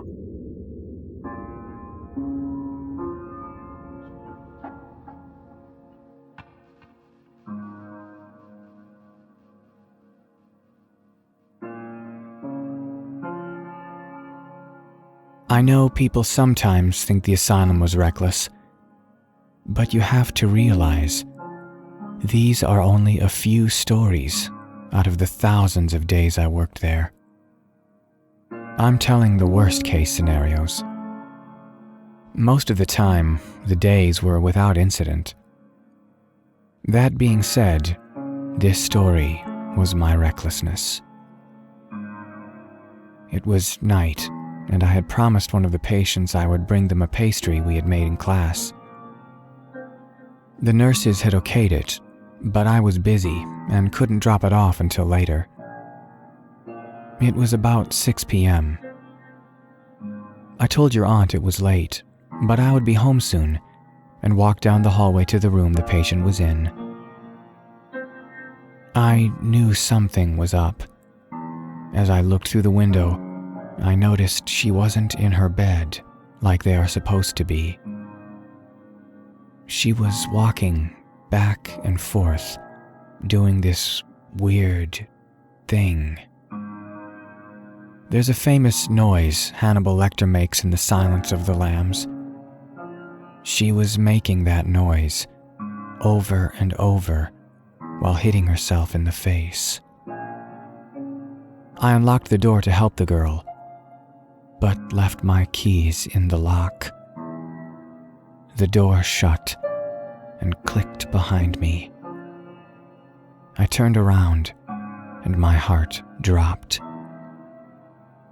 I had to focus on the girl for now. She totally ignored me and kept pacing. "Anna, it's okay, sweetheart." She stopped and looked over at me, turning her head. Her pupils were dilated, and it honestly looked like she was jacked up on a drug. I could only imagine what, and I figured she was given too high of a dosage. I wasn't really sure what Anna's issue was. She talked with herself a lot, and was kind of off in left field. She always talked about herself in third person. Sometimes she didn't move her head, but moved her body to move her head. Then sometimes she'd move her head instead of her eyes. I'm not in the business of looking at every patient's files, only the ones that are especially interesting. There were quite a few patients like Anna. But what happened in the cell that night, I will never forget. She stared at me for probably 5 whole seconds, perfectly still. Then in a dark voice said, "Anna doesn't want to play. Anna wants to walk." This scared me. I had left the pastry outside, so I didn't even have a gift for her. I looked out the window and gave the big door a smack to try to get someone's attention. Anna grabbed my arm from behind after I smacked the door once. "No! Anna does not like noise." She then shushed me, putting her hand on the top of my forehead and sliding it down my arm. She was getting handsy, and that was never good. "Please keep a safe distance, Anna. Remember personal space." She moved her body in a circle in the cell, like a little girl. She kept saying over and over in a soft, singy voice, "Personal space, personal space, personal space." Then abruptly, she stopped, and with her head cocked to one side, her eyes stared at mine. I was terrified. You are in my space. The only thing I could think of at that point was her usage of the word my. Fuck me. She thrust her body forward onto mine, pulling my arms above my head and leaning on me against the door. She rubbed her body all over mine. It was definitely sexual. The only thing I could think of now is how I would be caught with this girl, and everyone would think I was having sex with her. I had definitely made people notice me with all my advocation for the patients, and some people wanted an excuse to fire me. I pushed Anna off me as lightly and gently as I could. No, Anna, that's not okay, I said as I pushed. She threw herself to the floor, moaning, her hair covering her face. She made whiny sounds on the ground as if she was crying. I quickly looked out the window. Still no one. Every hour someone had to check every room. I walked over to Anna and knelt down. What's the problem, Anna? Why are you upset? I asked. I put my hand on her back, and she flipped her body around like I have never seen someone do, and screamed at me like Bilbo in The Lord of the Rings. Her face was contorted, and I swear this wasn't the beautiful and kind Anna I knew in my class. Her hands clasped my wrists, and she pulled herself up, her eyes following me as she did. I couldn't move. Her grip was so strong. She looked positively inhuman. She was now above me. As I looked up at her, she said in a dark voice, You've raped Anna. You've hit Anna. You stuck needles in Anna, and you will be tried for your crimes against Anna. Her grip released, and she ran over to the chair. Has the jury reached a verdict? She said in a much more human voice. I was dumbfounded. I sat there, not even sure what the fuck was happening to me. We have, Your Honor, she said in a weird, imitated man voice. We find the defendant guilty on all charges. My blood just got colder. What the fuck did that mean? I found my mind and got up, running to the door and slamming on it. Anna stood and grasped my arm. I fought her for control. Then she bit my arm as hard as she could. I yelled in a painful scream. We have a saying in the asylum. It's called waking up the graveyard. I know it's a horrible thing to say, but when one person yells at night, it wakes up everyone, and everyone starts to yell. It becomes impossible to see who's really in trouble. That's what happened. Like a chorus of demons, the whole asylum erupted in screams. I turned around, facing Anna, and tried to shove her off, but her teeth were still locked inside of me. Anna! I screamed, looking into her eyes. I have a pastry. I tried to smile. I didn't want to punch the girl. Fuck me. My arm was bleeding terribly. Blood was pouring onto the floor like a fountain. I think she got a vein. She let go, and the fountain got worse. I ripped off my shirt and began wrapping my wound. She backed away, slowly, then turned her whole body around facing the back wall and began to cry. If you hadn't hurt Anna, Anna wouldn't hurt you. I wasn't sure what to say to this, but I was done playing around. She was crazy, that was for sure. I swore it must have been a drug. Anna was never like this. Finally, the door opened, and it was a nurse. Anna flipped herself around, and the contorted look on her face came back. She jumped straight at the nurse, her mouth on the woman's face, and began clawing and biting. The nurse screamed in pain. I pulled on Anna, but my arm wasn't worth shit anymore. I began to feel weak from loss of blood. My head was swimming.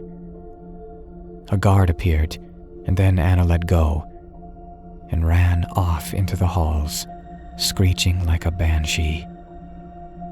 Anna's free! She's free! Free as a bird! Free as an angel! I'll fly! I'll fly! That's when I ran for a trash can in the hall and threw up, feeling weak from the loss of blood. Fuck, Bill. Sit down and put your arm over your head. I sat down and looked over at the nurse who was now lying on the ground. Her face was fucked up and bleeding everywhere. The guard ran off after Anna. In about 10 minutes, an ambulance arrived, taking both me and the nurse away. I got stitches, and the nurse quit the next day, so I never saw her again. As for Anna, she was put back in her cell later, and her medications were changed. I asked the guard what the story was later, and he told me that the doctors had given her an experimental drug that night. They expected that she would have a little bit of psychosis because of it, but they were hoping that it might lead to a cure in the future for her, if they adjusted the dosages. When are doctors going to learn you just can't give some insane person a fucking pill to fix everything? It doesn't work like that. My arm has a pretty good scar because of her, and I'm just thankful it didn't get infected. Anna was a nice girl, but whatever that drug was really messed up her brain chemistry. She became a monster. She was just another test subject and another experiment to the doctors. I still worked with her, but every so often I saw something in her eyes that reminded me of that night. I'd like to say I got over it and was understanding, but to be honest, I became scared of Anna. She was a skinny girl, and the fact some drug gave her the strength to fight me terrified me. Never again did I enter a room alone, and I always kept my keys in my pocket.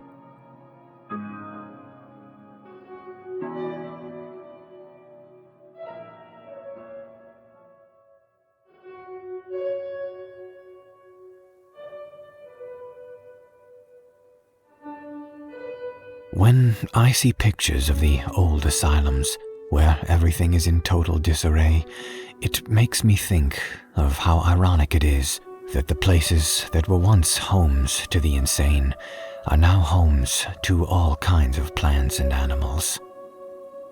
In the late 90s, before we moved here to Vermont, I was able to visit the old abandoned asylum one last time. It was too bad, but the paint was peeling pretty bad, and already kids had smashed light bulbs, windows, and graffitied every inch of the place. Still, when I touched the walls of that place, my heart went back to every good and bad memory. I walked into the kitchen and found myself feeling sad. The world I had lived in for so long was now quite literally gone. At one point walking through the place, I found patient files. I picked them up and found some of the patients I had known. I wondered where they had gone off to. Were they alive today? I looked into the windows of the rooms. Little bits of light were shining through them, but the rooms themselves were now bare and empty, yellow paint peeling from the walls. I could still hear the moans and cries of the insane in my mind, but the only noise was the soft chirping of birds from the outside, a breeze now and then rustling through the vines that had made their way inside the building, and the crunch of paint beneath my feet. I realized it was a happy moment for me. The darkest days of my life were now over, but who knows how it was for those who lived in these walls. I had a sigh of relief and then a sigh of sadness. But those patients who were truly mad might never get treatment. It was a security guard, and we passed one room, and both of us were shocked to find a pair of legs. The guard put his hand on me to stop me. They were lying on an old, stained mattress. The person had jeans on, but no socks or shoes. The guard pulled out his gun and moved around the corner, and then kicked the bed, waking up the man, who as soon as he saw the gun yelped in fear. I peered in against the guard's wishes and saw a man with unkempt white hair growing in every direction and a gray beard. "Don't shoot! I live here! I live here!" Through the mess of dirt and grime, I recognized the guy. He was a former patient. I had tears fill up in my eyes. "Gary? Damn it, why are you still living here?" I asked him. Gary had been here for schizophrenia. My guess was he wasn't taking his meds either. "Bill?" he said, with wonder in his eyes. "My God, Bill!" He lurched forward, but was reminded of the gun from the security guard. "Don't move!" I grabbed the guard's arm and looked at him. "Put the damn thing down. Gary is harmless." I looked over at Gary and knelt down. He gave me a hug, and I hugged him back, even though I realized how disgusting he was. He smelled of urine and alcohol. "What are you doing here? Are you taking medication?"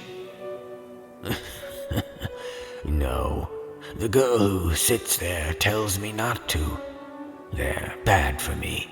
She told me to come back home so I could get treatment." I looked over at an empty chair. There was no one sitting there. I sighed and stood up, looking down at the mess his life was. "Gary, you should come with me. Look around you. The paint is peeling. The windows are broken." I tried to show him reality, but he didn't want to leave any of it. "Bill, this is my safe space. The girl keeps me quiet. Sometimes I have hallucinations of kids running down the hall smashing things, but I know they're not real because the girl says they're not." It was sad. Reality was a delusion, and the delusions were reality. "You can't be here. You need to exit the property," the security guard said sternly. I could tell he wasn't good with this sort of thing. I shot him an annoyed look. "Gary, come with me. The girl sent me. I can bring you to a better place where there are people who can help you." He was unsure. His blue eyes squinted at the chair, and I could tell he couldn't see the girl he was talking about. Okay." He stood up, collecting his things. We all walked out, and I got Gary in my car and drove him to another mental hospital. He had no insurance. There were programs to help him, but when they tried to take him inside, Gary started having a fit because I wasn't there. I walked with him inside the hospital, and they laid him down, and we got out the medication he had been prescribed. I had to go, and I lied to Gary, telling him I would be right back, But I never returned. I never knew what happened to Gary, but I often wonder if I made the right call. I don't mean not bringing him up to seek help. All mentally ill people should seek help. What I mean is, I wonder if I should have kept in contact with him. I wonder if I should have brought him to a different doctor. Maybe the one he's with is the wrong one. But then again, you can't think like that. It will drive you mad. To us, those asylums are terrifying reminders of a past we wish to forget. It's now in shambles, and we look in awe at it. We are scared of the dark corners. We are afraid of what paranormal activity lurks behind the door. Many people don't understand the very real stories those walls have to tell. They don't understand that there are many people whose brains are dark corners. Those asylums have never been more than an asylum for those people. They are homes to nature, homes to the homeless, but sadly, homes to the kids who run through it at night, smashing every glass object. Those places of darkness are some people's only source of light. Gary had severe schizophrenia. He always saw delusions, even under medication. In that hospital, they shocked him. They gave him injections and experimental drugs. Yet he came back, despite it all, because it was home for him. Gary couldn't see the smashed windows. He couldn't see the roof leaking. He never noticed the paint chipping and peeling off the wall. The girl in the corner was the only solace he had in the darkness of his ever-deteriorating mind. That place was home. I hope Gary is in a better place. I hope the doctors are kind to him now. Gary deserves a better life than that place.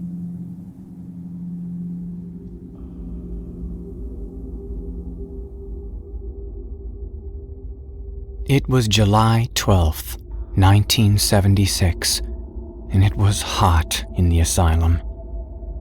I remember every summer in that building because as soon as I turned the ovens on, the sweat poured out of my brow. I think the temperature was 98 that day.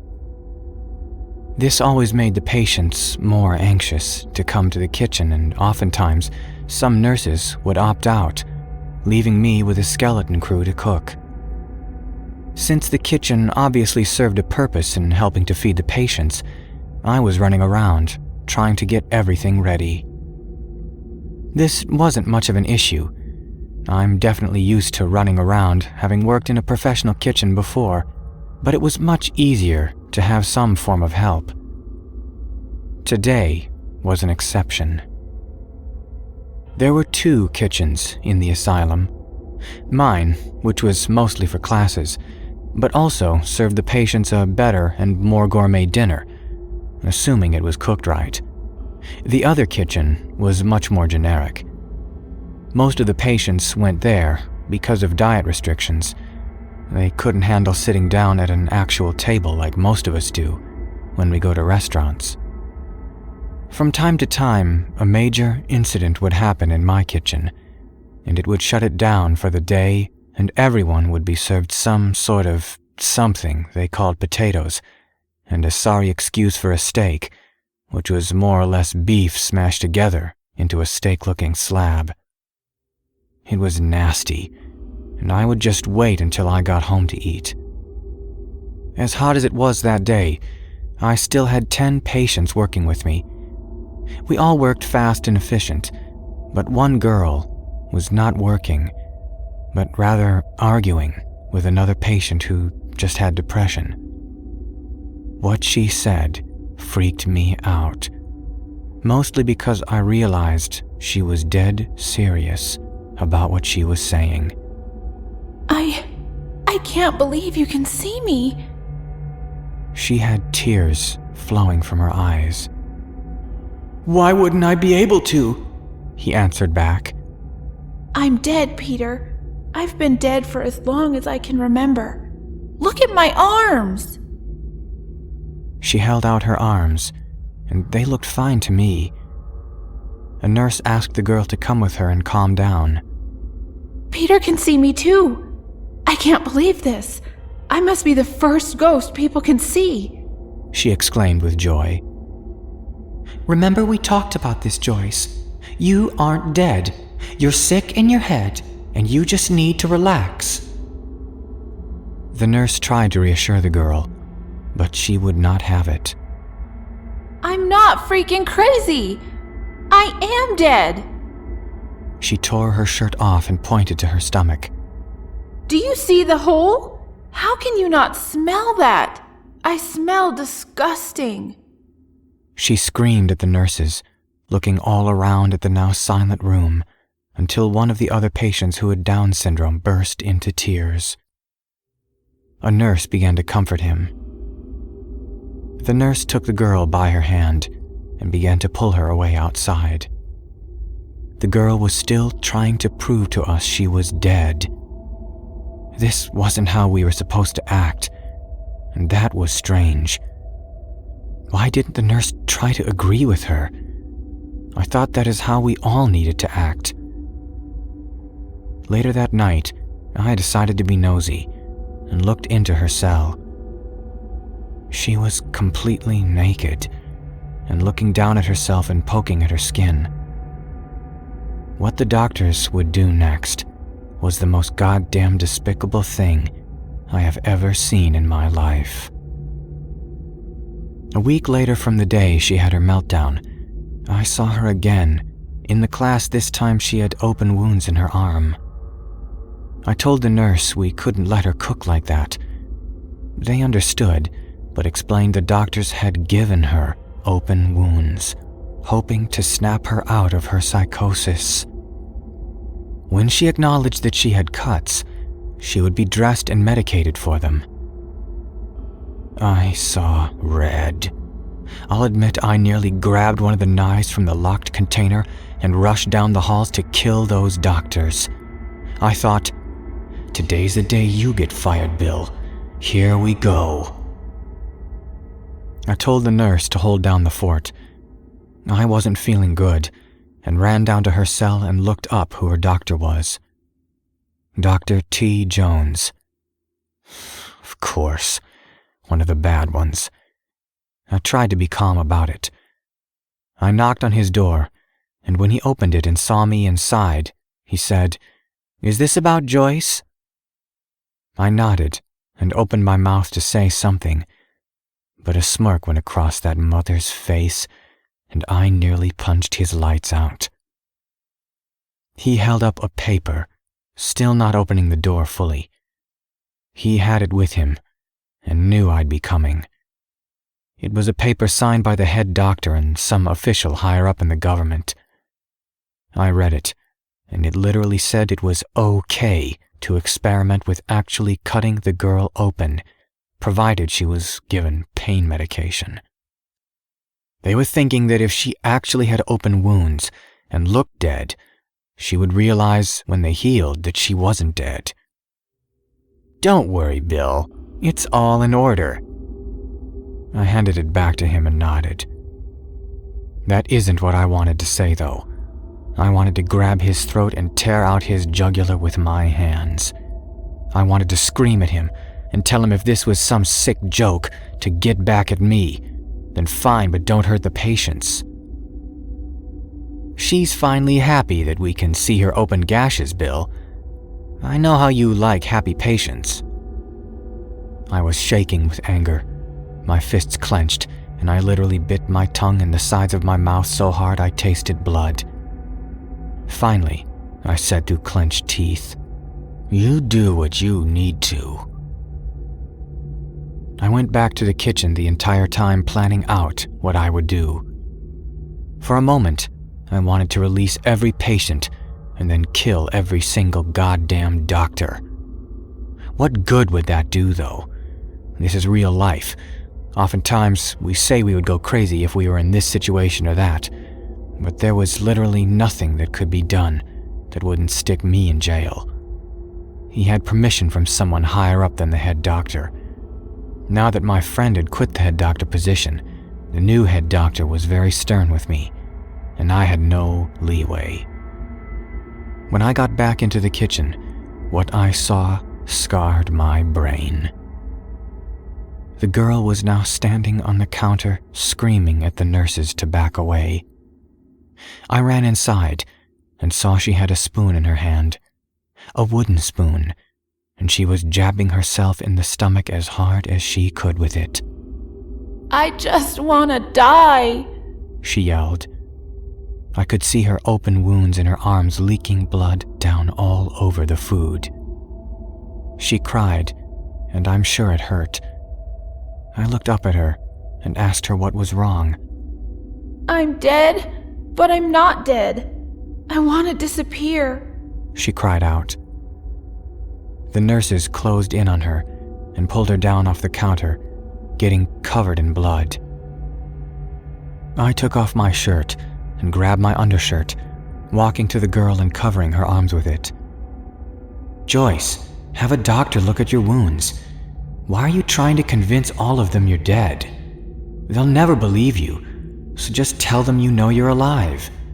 What's the point in fighting? The nurses looked at me like I was crazy, but Joyce saw the wisdom in what I was saying. She turned to the nurses and stopped resisting. Acknowledging her wounds meant they would be wrapped, and then they would begin to think she was cured because she saw the wounds as wounds and not as her decaying flesh. I saw her again the next day, and her wounds were covered now. She gave me a quick wink and whispered, "It's working, Bill. They're leaving me alone." I patted her on the back, but still felt horrid. That doctor wasn't going to just stop there. He felt a superiority complex now. He wanted to screw around with every experimental drug and new experiment. The last few years of my working there were honestly the worst days of my career. How can you possibly think that cutting someone's arms would snap them out of hallucination? I couldn't believe the doctor wasn't smart enough to know how to deal with the situation. Why not talk about it? Why do they have to medicate it? It's like burning someone alive who thinks they are burning to show them they aren't burning alive. It makes no sense. To this day, when I think about it, I want to find that mother and kill him. But it's not worth it. Plus he died in a car accident in 1998 anyways. It was not over though. A few months later, she was beginning to talk about how she was dead. The hallucinations were too much for her. Seeing the cutting wasn't going to work, they resorted to more extreme measures, bringing her into the morgue and showing her dead people. They even played videos and showed her pictures of the dead over and over. They gave her her very own book of the dead, and she began to carry that around with her. Would you believe she started to hallucinate about dead people? One day, she looked around the kitchen and said something that made my heart stop inside of me. "Bill?" I looked up, and she was pointing in a corner. "Katrina is asking about you." My eyes widened, and I stammered. The nurses all looked at each other, feeling the same shiver go up their spines. The thought that Joyce wasn't hallucinating dead people, that she was seeing them, scared all of us. My mouth went dry, but I managed to get out, "Joyce, come back. Let's start making food, okay?" She just kept staring into the corner. "But Katrina needs help. She's dead like me." I couldn't handle it anymore. This was too freaky and too fucked up to let go on. I was terrified of Katrina, and people knew not to mention her around me. I grabbed Joyce by the hand and shushed her. "Joyce, you can talk to her later. Right now we are cooking." Joyce never saw me act this way, let alone tug her and pull her to the table. She never mentioned Katrina again, but I saw her looking into the corner all too often, and I knew she saw her. God damn. It scares me even to think about it. Joyce was never cured. She got worse with her hallucinations, until one day she cried that she was surrounded by dead people, and they wouldn't stop telling her how they had died. She said she didn't want to hear them anymore. That night, she strangled herself with her bedsheet, and on a piece of paper found in her room were the words, I'm not dead, but I'm ready.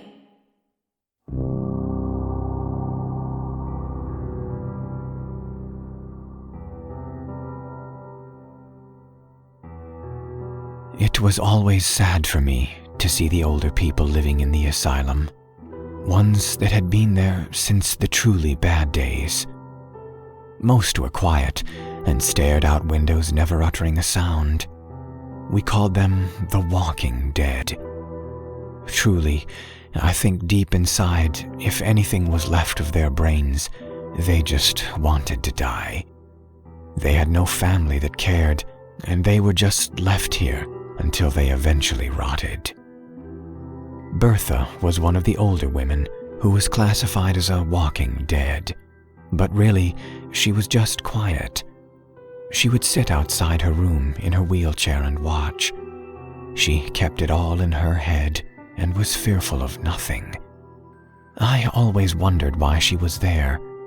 I would walk by and she would follow me with her eyes. I would give a gentle hello, and she wouldn't respond, only continue to stare until I was out of sight.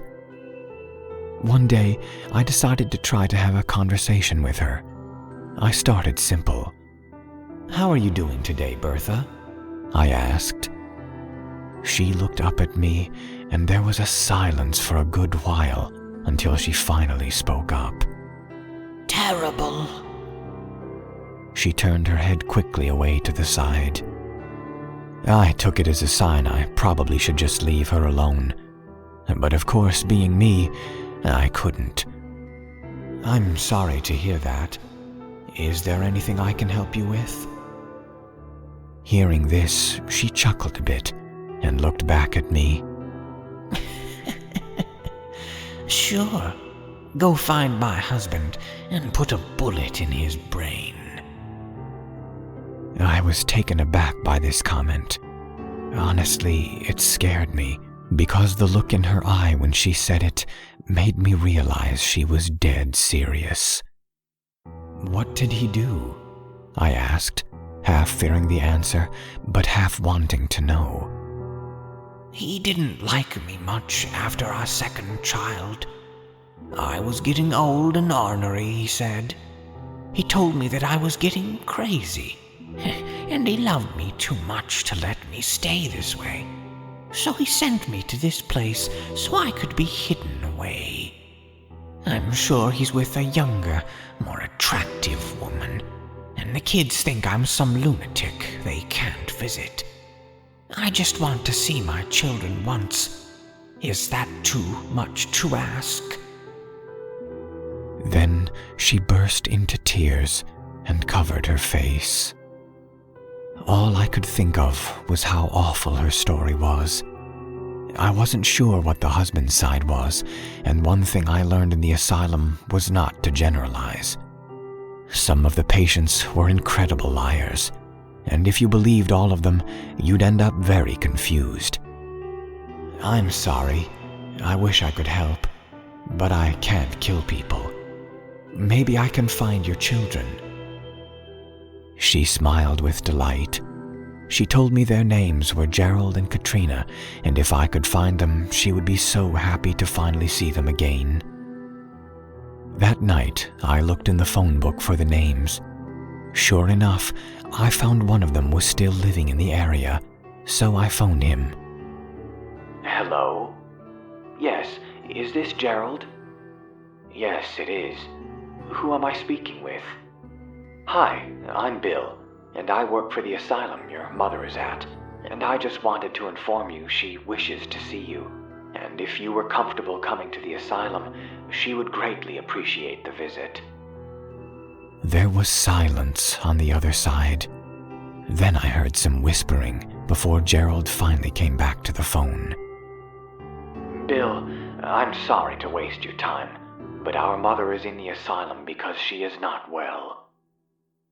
I wanted to reason with him, but I knew it wouldn't be successful.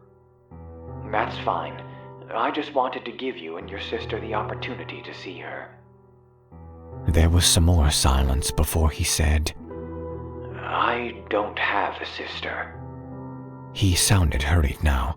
Then he continued, Bill, my mother was diagnosed with having delusions. She attempted to kill my father because she said he was stealing bubblegum from her brother's store. She's insane. Please keep yourself safe and stay away from her.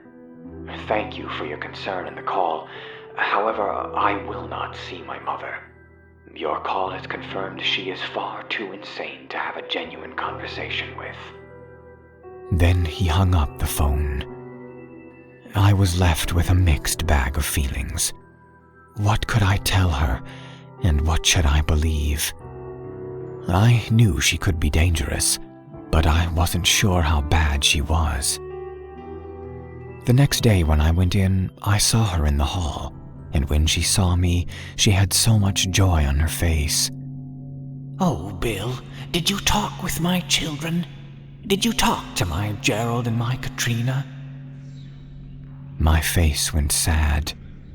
Mrs. Bertha, your children are very busy people, and they wanted to let you know they think of you, but can't come at this time.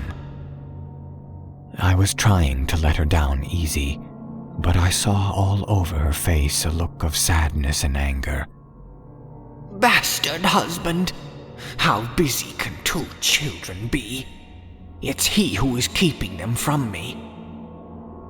She wheeled herself over to a window and looked out of it. I felt bad, but I didn't know what to do.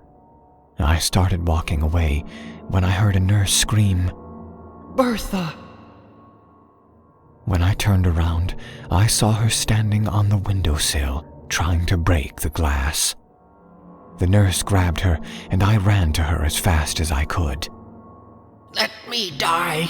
Let me die! She screamed in a voice deep and angry. I'm old.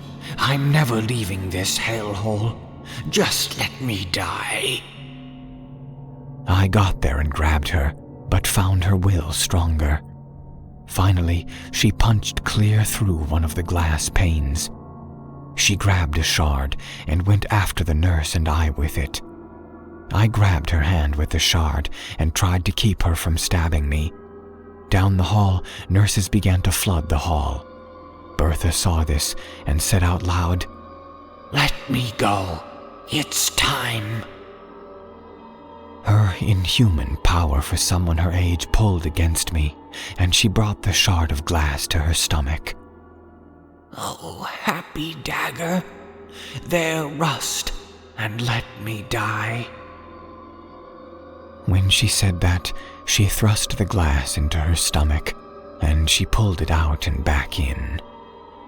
I tried to fight her, but she was much too strong, and got in 5 stab wounds before the others arrived. She now fainted from the loss of blood, and she was rushed to receive treatment, but died rather quickly. After the incident, I looked at my clothes with her blood all over me, and couldn't help but feel tremendous guilt. No one ever asked me why she was on the sill. Everyone just assumed no one was paying attention to the seemingly walking dead woman. No one expected her to do any of that, nor expected her to be strong enough even to resist the people around her. She was lonely. I made the mistake of telling her that her children couldn't see her. There are a few things I don't understand. Why she would say she had 2 children but didn't, and what really happened to cause her to come to the asylum. I'll never know the answer. But one thing that worries me is her younger daughter. It could be nothing, but whenever I hear the name Katrina, my heart stops.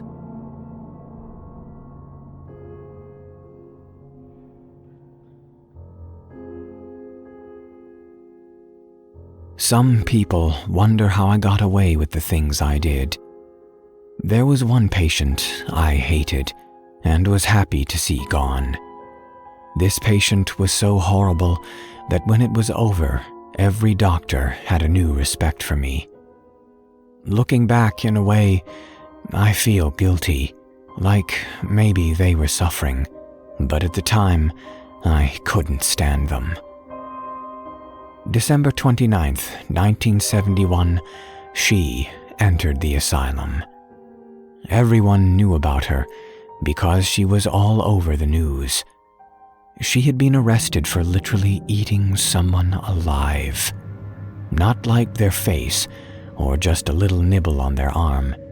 No, she tore someone's abdomen open and began to eat everything raw.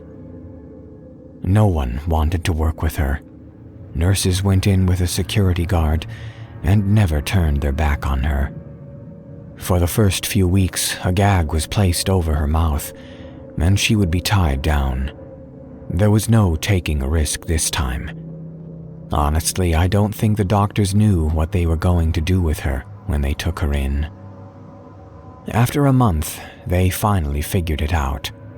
They wanted her to start working on eating real human food. They wanted to figure out what was wrong with her, so I was put in charge of feeding her. I was supposed to feed her different dishes and record if she liked one or the other better or worse. Damn it, she freaks me out. I sat down in the chair in the head doctor's office. Bill, we need you now more than ever. If you do this, I will be grateful forever. If we can cure cannibalism, just think, we're unstoppable. At this point, I was still naive and bought into this ridiculous lie. Truth was, this was the first patient I think no one could do anything for. Not because her insanity was too bad, but because, honestly, she seemed completely and totally sane, besides the flesh-eating bit. My first encounter with her was simple. She surprised me because I was expecting a totally insane monster frothing at the mouth like a dog and barking at the entrance. Instead, she had brown eyes, short blonde hair, but it was curled up at the ends. She had clear skin and was pleasing to the eye. Her body was slim, but she was almost athletic looking. She did not look like someone who would do what she did. A guard was standing beside me to keep me safe, his hand always on his gun, ready to pull it out. Beth, I have been told to start making your meals to help you learn what good food is again. This is roast chicken with couscous, and I made you broccoli with a creamy cheese sauce. It's simple but very good. It did not take long. She grabbed the plate and began eating politely. This is very good, Doctor. I do enjoy the roast. Did you add rosemary? I do taste a hint of honey glaze as well. This unnerved me. There's nothing worse than a patient who is perfectly normal. The hair on the back of my neck stood up. For some reason, my fight-or-flight response was kicking in. I'm not a doctor. Just call me Bill. And yes, it's honey glazed. I stuffed it with rosemary and some other spices, I said quickly. She continued eating slowly, while staring at me and the guard the whole time. When done, she handed the plate to me and stood up. "Good day, Beth. I'll be back tomorrow with another meal." I never turned my back on her, and when I left and shut the door, I felt the hand of the guard on my back. "Relax, Bill. You're going to be fine." A few days went by with nothing eventful happening. Then the weekend came and went. On Monday, I decided to cook a sausage. I'm not big on sausage. They tend to give me heartburn, and I've never been a fan of the amount of sodium in them. I was told to be diverse, though, and try to introduce as many foods as possible. So far, she loved everything, and while this might seem like a compliment, I was starting to think it was a problem. The sausage was served with caramelized onions, carrots, beets, and peppers. I walked into her room, served her, and observed. She began to eat the sausage first, looking at me the whole time. She didn't use the knife this time. She just picked it up with her fork, her eyes darting towards my regions, and she bit down hard on the sausage, making a crunching noise. Very good, Bill," she said, chewing, a bit of the juice dripping down her face, but she didn't wipe it away. "How did you know sausage is my favorite? They say the lining is made of intestine, but who can tell the way you cook them?" She darted a glance at the guard, whose hand was always on the gun. When she was finished, I actually sprinted out, not saying goodbye. As we left, I walked a bit with the guard, then stopped in the middle of the hall and turned to him. "What just happened?" I needed a minute to process. The guard chuckled a bit. "I think she wants you." He tried to joke, but I gave him a glance. "The worst thing is, she doesn't deny anything. She is in total control over all of us right now. We all fear her, and that is her issue. She's controlling, and she gets unique meals every day from me. She gets special treatment from the doctors, who don't want to give her standard treatment. She doesn't know what suffer." The guard whipped out his gun, pointing it behind me. I turned around and saw Beth in the hall, walking towards us. Even though his gun was out, she continued forward. "Stop!" the guard screamed at her. She finally halted. "The door was unlocked. I figured I'd come out and let you all know," she said in a sweet and innocent-sounding voice. "There's no way. I locked it behind me. I swear to God. I know I did," I said out loud. She looked at me and laughed, the kind of laugh that echoes in the hall and bounces back to send chills up your spine.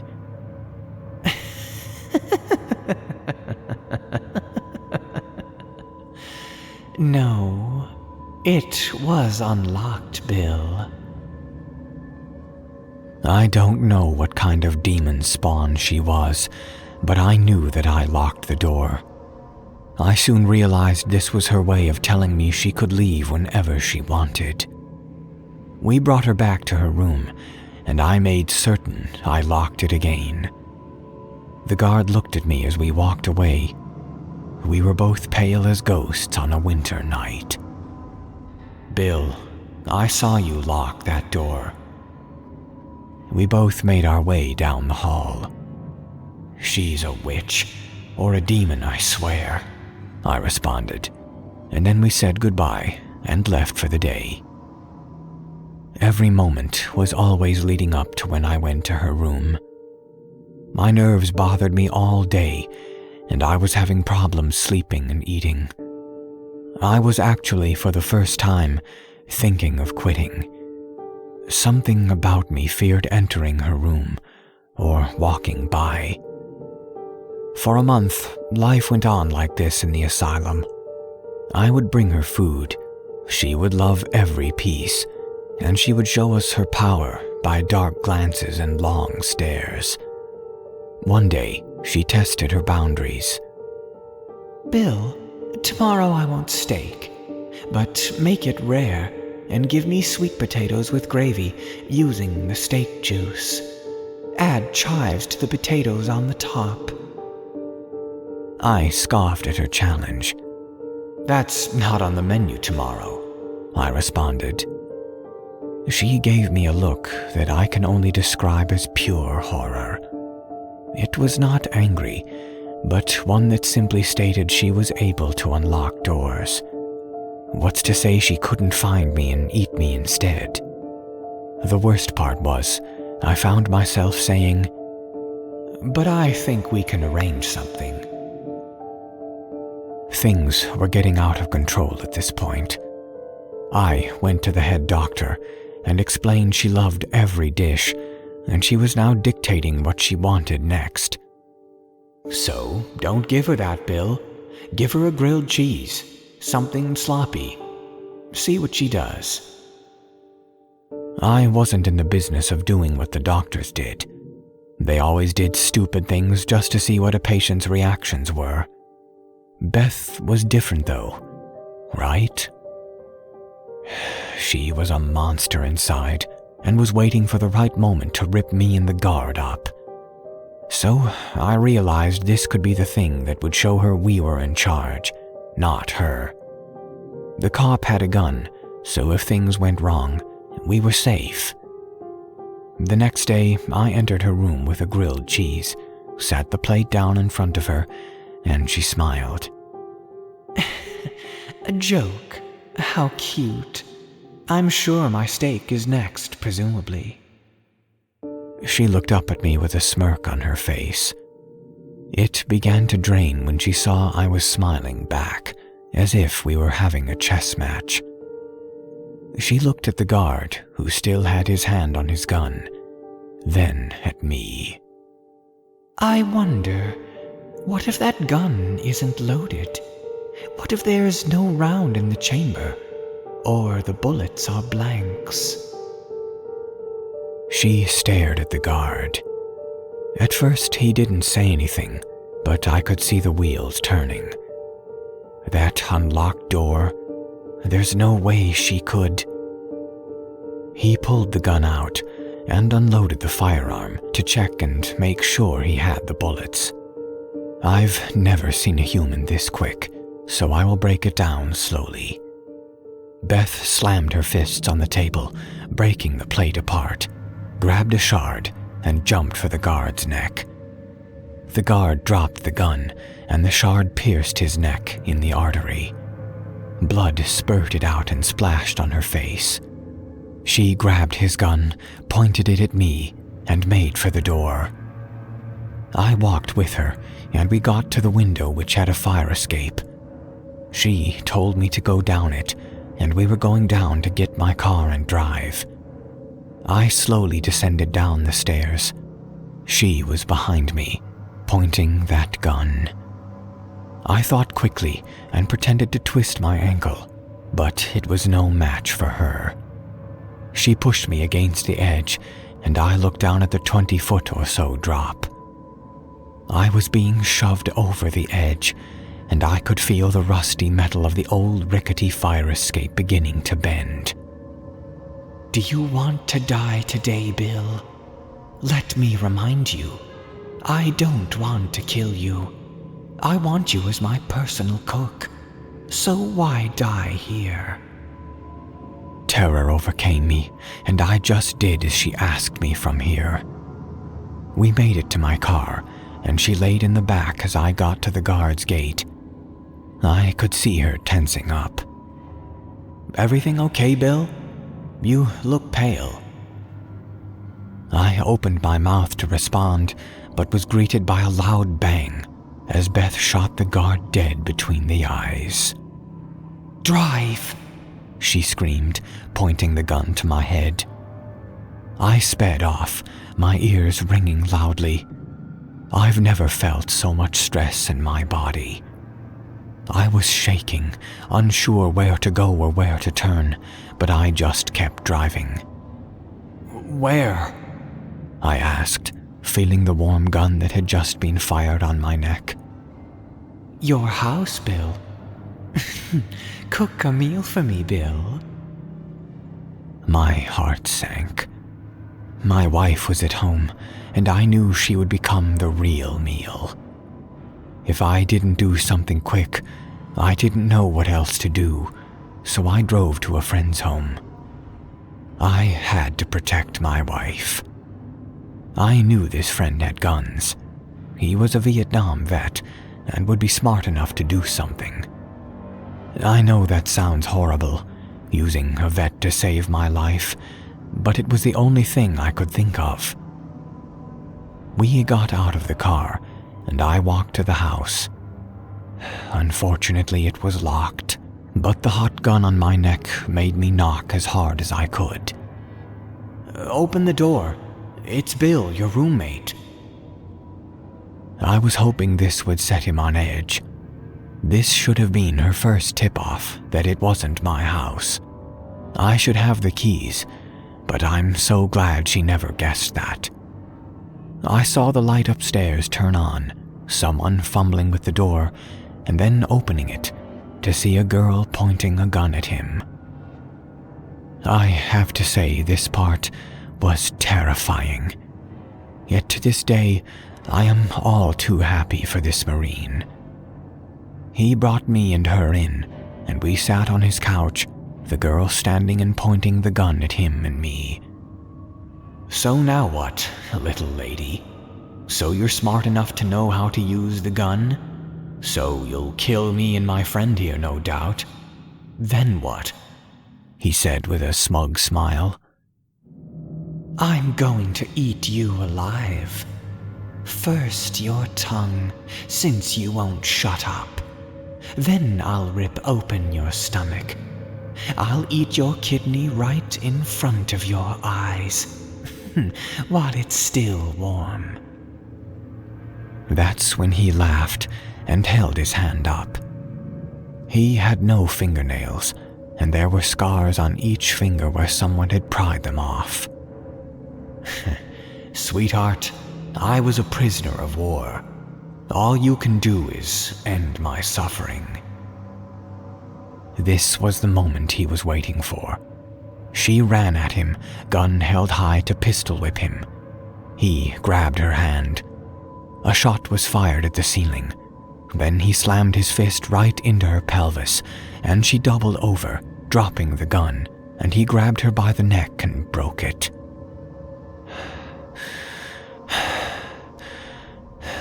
It was over. I began to weep as I covered my face, shaking uncontrollably. My friend dropped the girl and looked at me at what he had just done.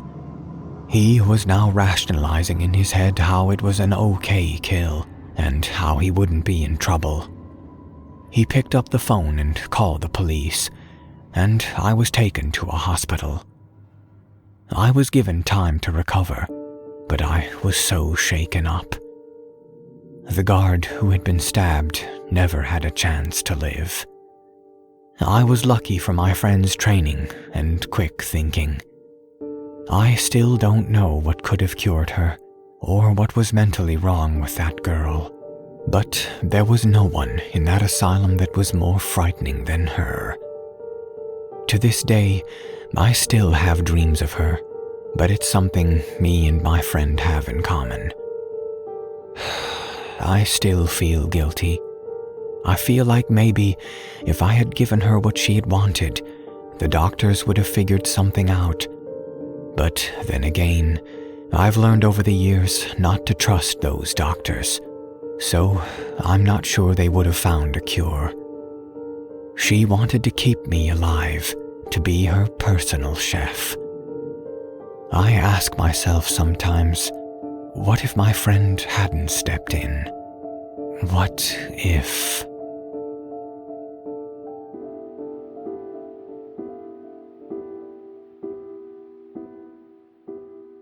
Who hasn't at one time or another been a little depressed?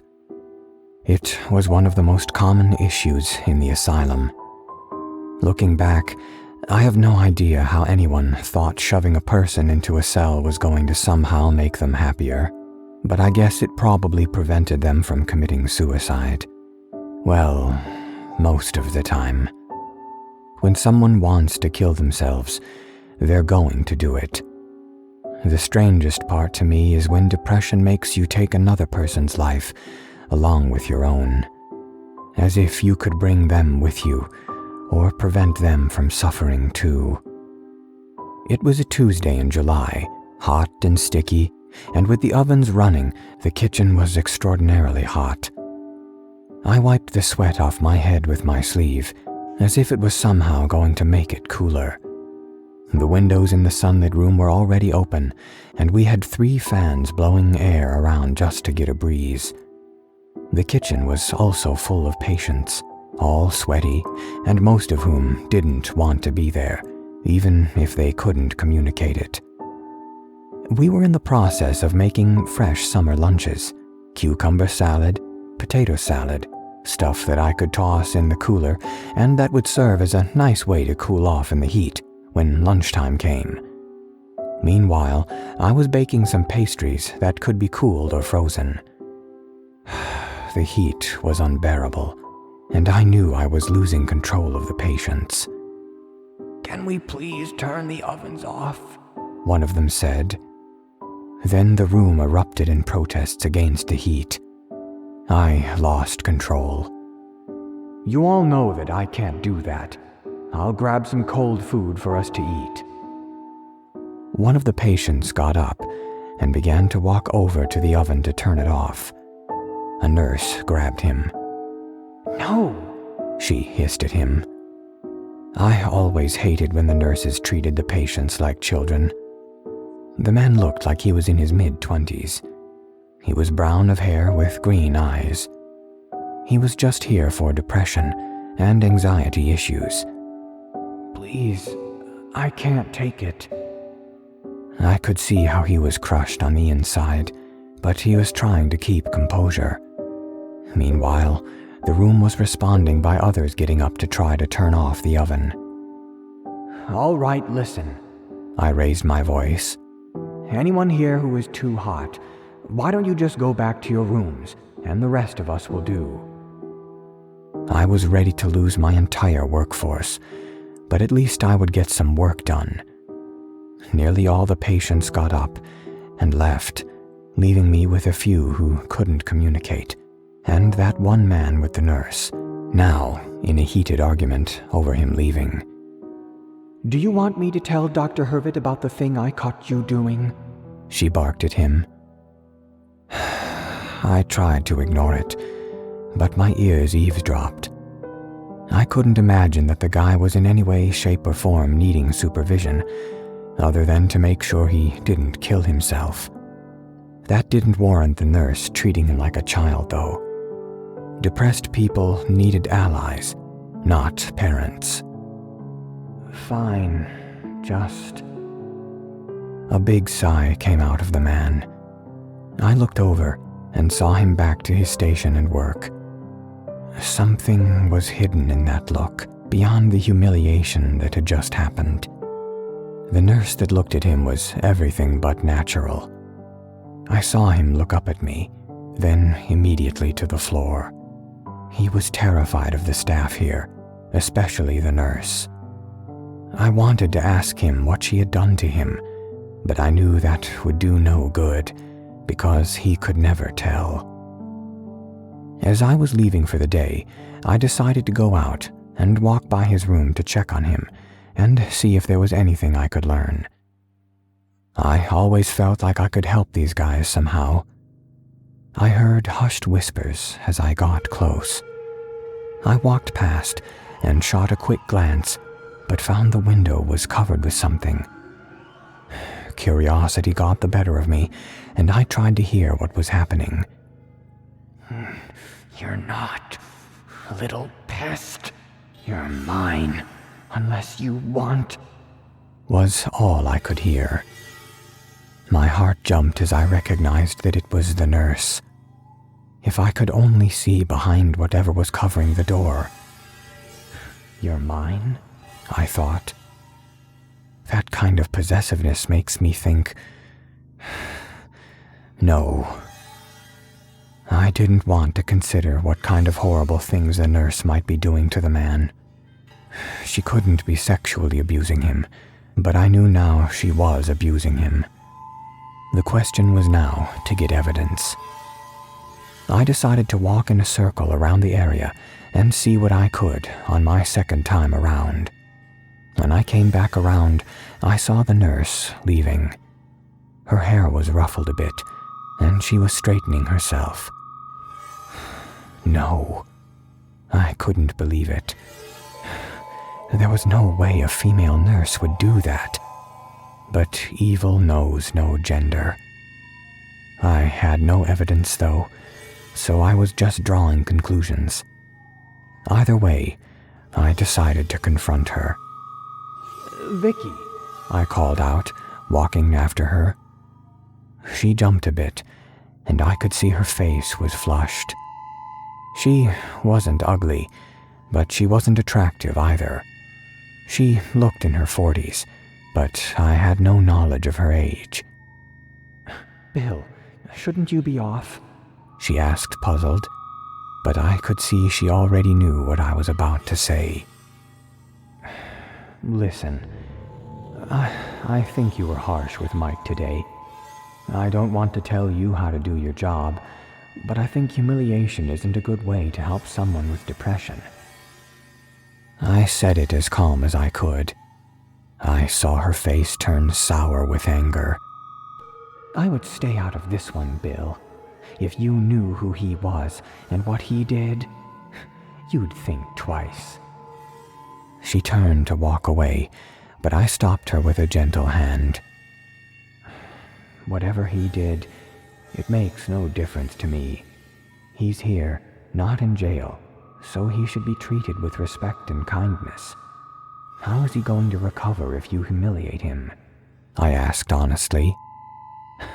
"Recover? Doubtful. That one's a lost cause, Bill. Just leave us be," she hissed at me again. Something was definitely going on, and I knew it now. "Leave us be?"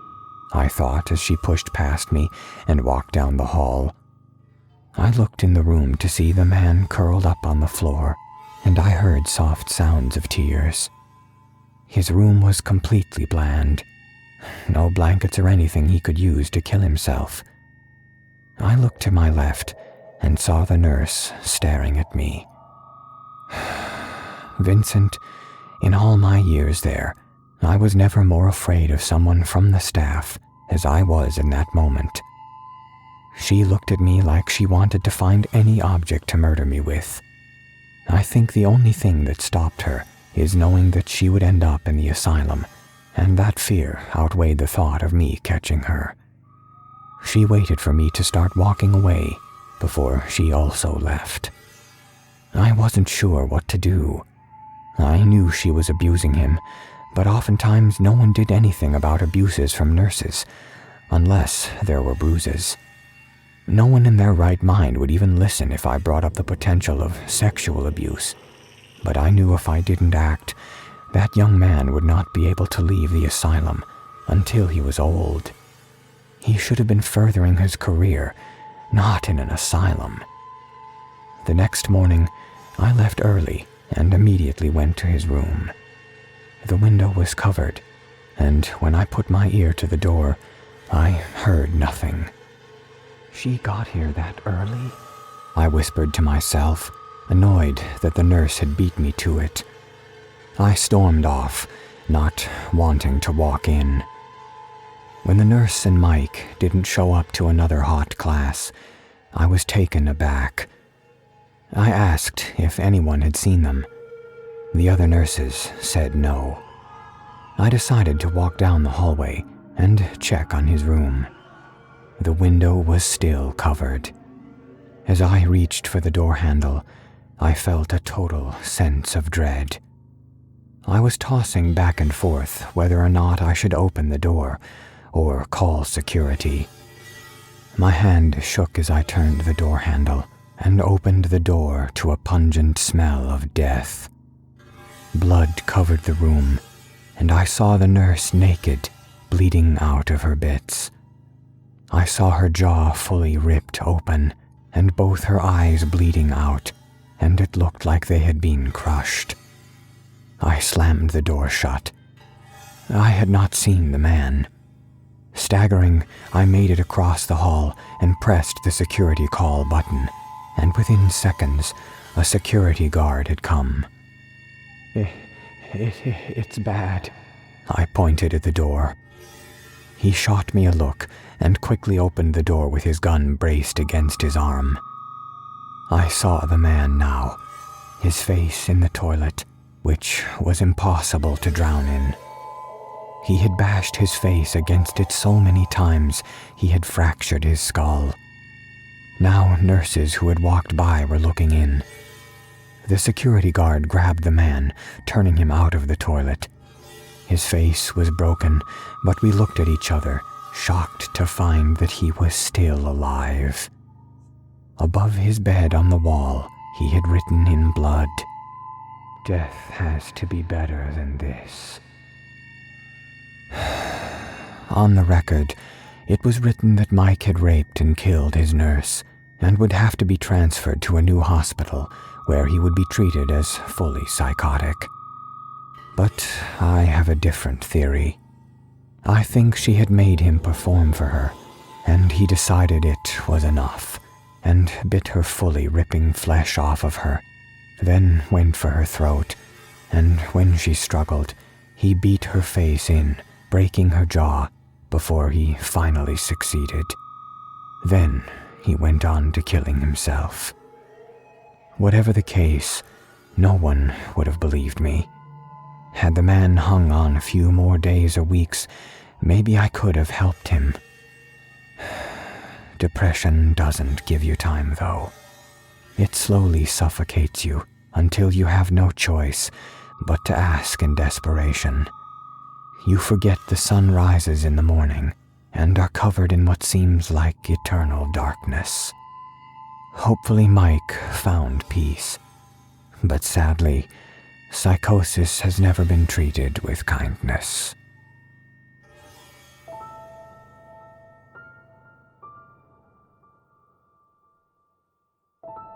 I can't begin to tell you how often I have nightmares of the asylum. You know, to be honest, I don't think I've ever had a good dream of the place. It's not that I don't ever have fun or enjoy the work, but the stress and things I saw outweighed any of the good memories. Vincent, as I've told you these stories more and more, I've brought up so many bad thoughts that I haven't thought of in a long time. That's why I couldn't talk about it for a while, but I realized I needed to speak out, to tell my experiences, because it gives those people a voice. Imagine being in a straitjacket behind a locked door with only a small window in it. Imagine being pulled away every day to get shock or hydrotherapy. Those were the lucky ones. When the pill craze really took off, some of those poor patients became human rats. If you were a homeless nobody, you would be subjected to the most far-out drugs. These were the silent people. When they died, we didn't say anything about it. No one questioned their deaths. No one tried to sue. No one really cared. I remember one woman in the late 60s who came in distraught. She was an Asian woman, about 4 feet 10 inches tall. She had short black hair and was, we will say, pleasantly plump. She was wheeled in with a straitjacket on. She smelled horrible and had bratty clothes on. She screamed in some language I didn't understand and kept calling out, "Abad Z! Abad Z!" I wasn't sure what that meant, but I remember her face and the way she thrashed in the wheelchair. After about a week in what they call observation, they decided on some treatment of some sort that sedated her pretty good. She was able to start talking in English again, and they put her in the kitchen with me and the others to help her recover. I actually really liked her and soon realized she was a good cook. Her story was really odd though. I'm not sure if she was delusional or just had her time wrong. She kept talking about her father, and with a heavy accent and in broken English, she would tell me, "My father and mother got shot in the 1940s. They said they Japanese. Father said no. We know Japanese, but they shot him. They took me away." It was heartbreaking, and every day she told me the same story. I thought at first maybe her parents were taken into the internment camps, but given her thick accent, I wasn't sure she was born in America. It was quite a mystery to me, but after a month of the same story, I would always look at her with sympathetic eyes and tell her I was sorry for her loss. One day, she told me another story. When I heard the different story, I was honestly shocked, but also really excited to see it, because maybe she had remembered something new and was improving. Maybe she could recover and get out of here alive.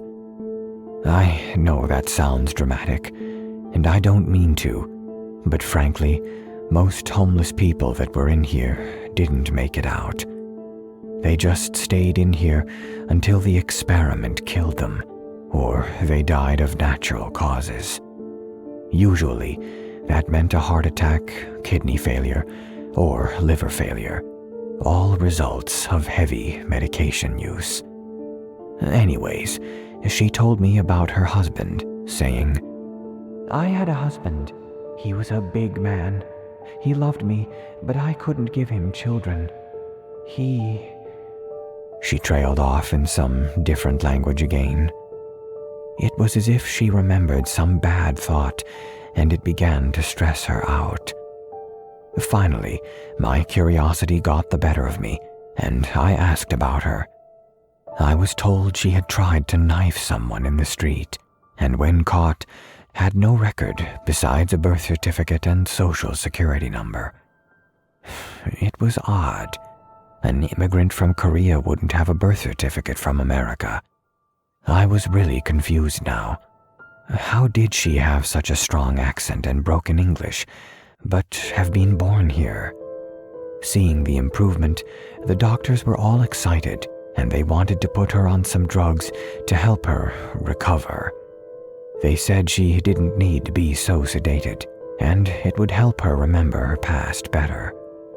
After hearing her talk about her husband, I started to wonder if maybe her remembering was a good idea. Who knows why she was on the street, and some good old-fashioned therapy might have been the best solution rather than drugs to see what she would do when recovered.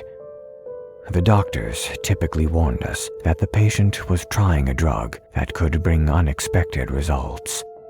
We all knew this meant an experimental drug, and all of us would be on edge and ready if the patient did anything, well, crazy. I didn't notice anything horrible with her at first. She just became much quieter. Then, the next week, she didn't want to cook anymore, so they took her out of the class. Strangely enough, the week after that she came back, she was more talkative than ever. Her thick accent still there, she was talking in full Korean and rarely in English. Of course, like the curious, crazy person I am, I went to her room to peek at her files and to see what the hell the doctors were up to this time. I looked in to find her drawing with her finger on the wall. She didn't have any ink or anything. She was just tracing the wall. I looked into her file as quickly as I could and saw a stack of papers. The top page went something like this. Experimental drug number 3, 9/13/1968. Patient responding oddly, reverting back to native tongue and sporadic. talking often, almost manic, sores on her arms getting worse, possible stomach ulcers. Keep patient under observation for blood and vomit or stool. No kidney damage reported, though increased urination present, possibly due to increased water intake due to dry mouth. A door closed, making me jump, and I shut the file and shoved it back into its place and walked off. I began to think on what I had just read. Of course, they had her on some experimental drug, but stomach ulcers and sores? She was under observation to see what the drugs would do to her. They didn't really care so much about her. They more cared about finding a good drug. My biggest question was what the other 2 drugs had done to her. The next week, she stopped coming to the class again. I would have never asked why, but when I walked by her room, all I could hear was screaming. Not your normal scream, but a blood-curdling scream, as if someone was stabbing her. Those happened, but were few and far between. Maybe once in a blue moon that someone would scream like that. For her, it was constant. It only lasted a day, as her voice got so hoarse from the screams she turned to soft, whimpering cries. I was honestly heartbroken at this point, but as always, you know you have to ask yourself if it's worth it to lose your job trying to help someone who no one cares about. These types of moral decision are what still haunt me today. I started looking into her room after the screaming. They seemed to try a new medication each week, and by the 5th week, you could see she was starting to react in a horrifying way. She went from pleasantly plump to rail thin. Sores covered her body from head to toe, and all she screamed to do was sit in a corner crying and whimpering, rocking back and forth. Once I saw a nurse try to bring her for a walk, and she screamed at her, trying to claw her with her fingers. She started to look like a ghoul at this point, and it was heartbreaking. The 6th week, she was put into a straitjacket after chewing her nails into a point and trying to escape by gouging the eyes of a nurse out. She succeeded in clawing the woman's face to pieces, then running out, but she didn't get far. They cut her nails so short that they bled, or maybe it was because she was struggling so hard. It's tough to say with how they treated her. Finally, the thing that really hit me was on the 7th week. I saw her look at me. She was pale as a ghost, and her face was as bony as a skeleton. She was filled with rage, but what could I do? She was a nobody. Vets could be advocated for because they were former warriors, and there were programs. But a homeless woman with no record? No one cared. Her body rose, but she was hunched over, grasping her stomach. Her dress had dried vomit and blood on it. She had a hand on the window, as if she was trying to reach out to me. She was slow like a zombie. I put my hand against the glass where hers was and mouthed, "I'm so sorry." Tears filled my eyes, but I saw in hers comfort. Not a comfort like she was happy someone cared about her, but a comfort as if she was relieved. I would realize why later. I let her see me cry. I wanted her to know. Then her hand fell, and she went back to her bed as I walked away. I went home, and all weekend I was thinking about her. She haunted my dreams each night, and I knew I had at least to see if there was something I could do, or maybe they were going to pull her from the drugs. When I came in Monday morning, I went in early so I could really snoop at her files. Experimental drug number 7, 9/26/1968. Loss of weight continuing. Stomach ulcers increased. This damn drug is working, but it's killing her. Switching doses not possible. Going back to the drawing board. Sores have increased. Experimental drug number 8, 10/3/1968. This is useless. Sure, it works, but at the cost of a person's life, is it worth it? She won't even eat anymore. If it's no improvement by the end of the week, we will switch to a generic drug. Hope she recovers. I shut the folder, thrusting it back into the file folder. Hope she recovers? What the honest hell? I looked in to see her lying on the floor, not in her bed.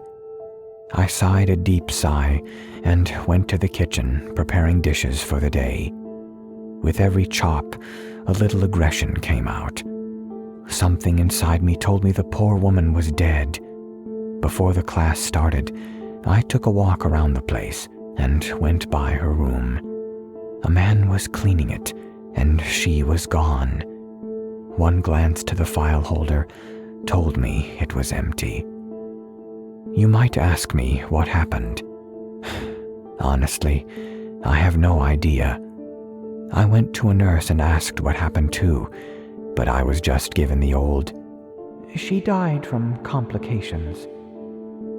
It was such nonsense, and I knew it, but what could I do? Tell them all I saw the files, and they were all disgusting? Who knows what kind of crap I'd get myself into admitting something like that. I was probably the last person to talk to her like a human. Maybe she was holding on hope, but when she saw the hopelessness in my eyes, she gave up. I guess I shouldn't blame myself, but how can you help someone who is a nobody? I never knew anything about her, and what I did learn could have been a delusion she had. Some days, I think about what her story really was. I'll never know, but what haunts me is the look she had. She was comforted seeing me cry for her. I think she knew that when she died, at least someone would mourn for her. Maybe that brought her comfort, knowing that someone actually gave a care about her. Medications for your brain are just a cocktail of chemicals. Doctors kind of know what it's doing, but it's mostly theory. You mix up the chemicals and hope it does the job. If it doesn't, you up the doses or try a different cocktail. There's no magic cure, only guesswork. Human experiments like these may have given us some of the nice medications we have today, but terrible sacrifices have been made to get here.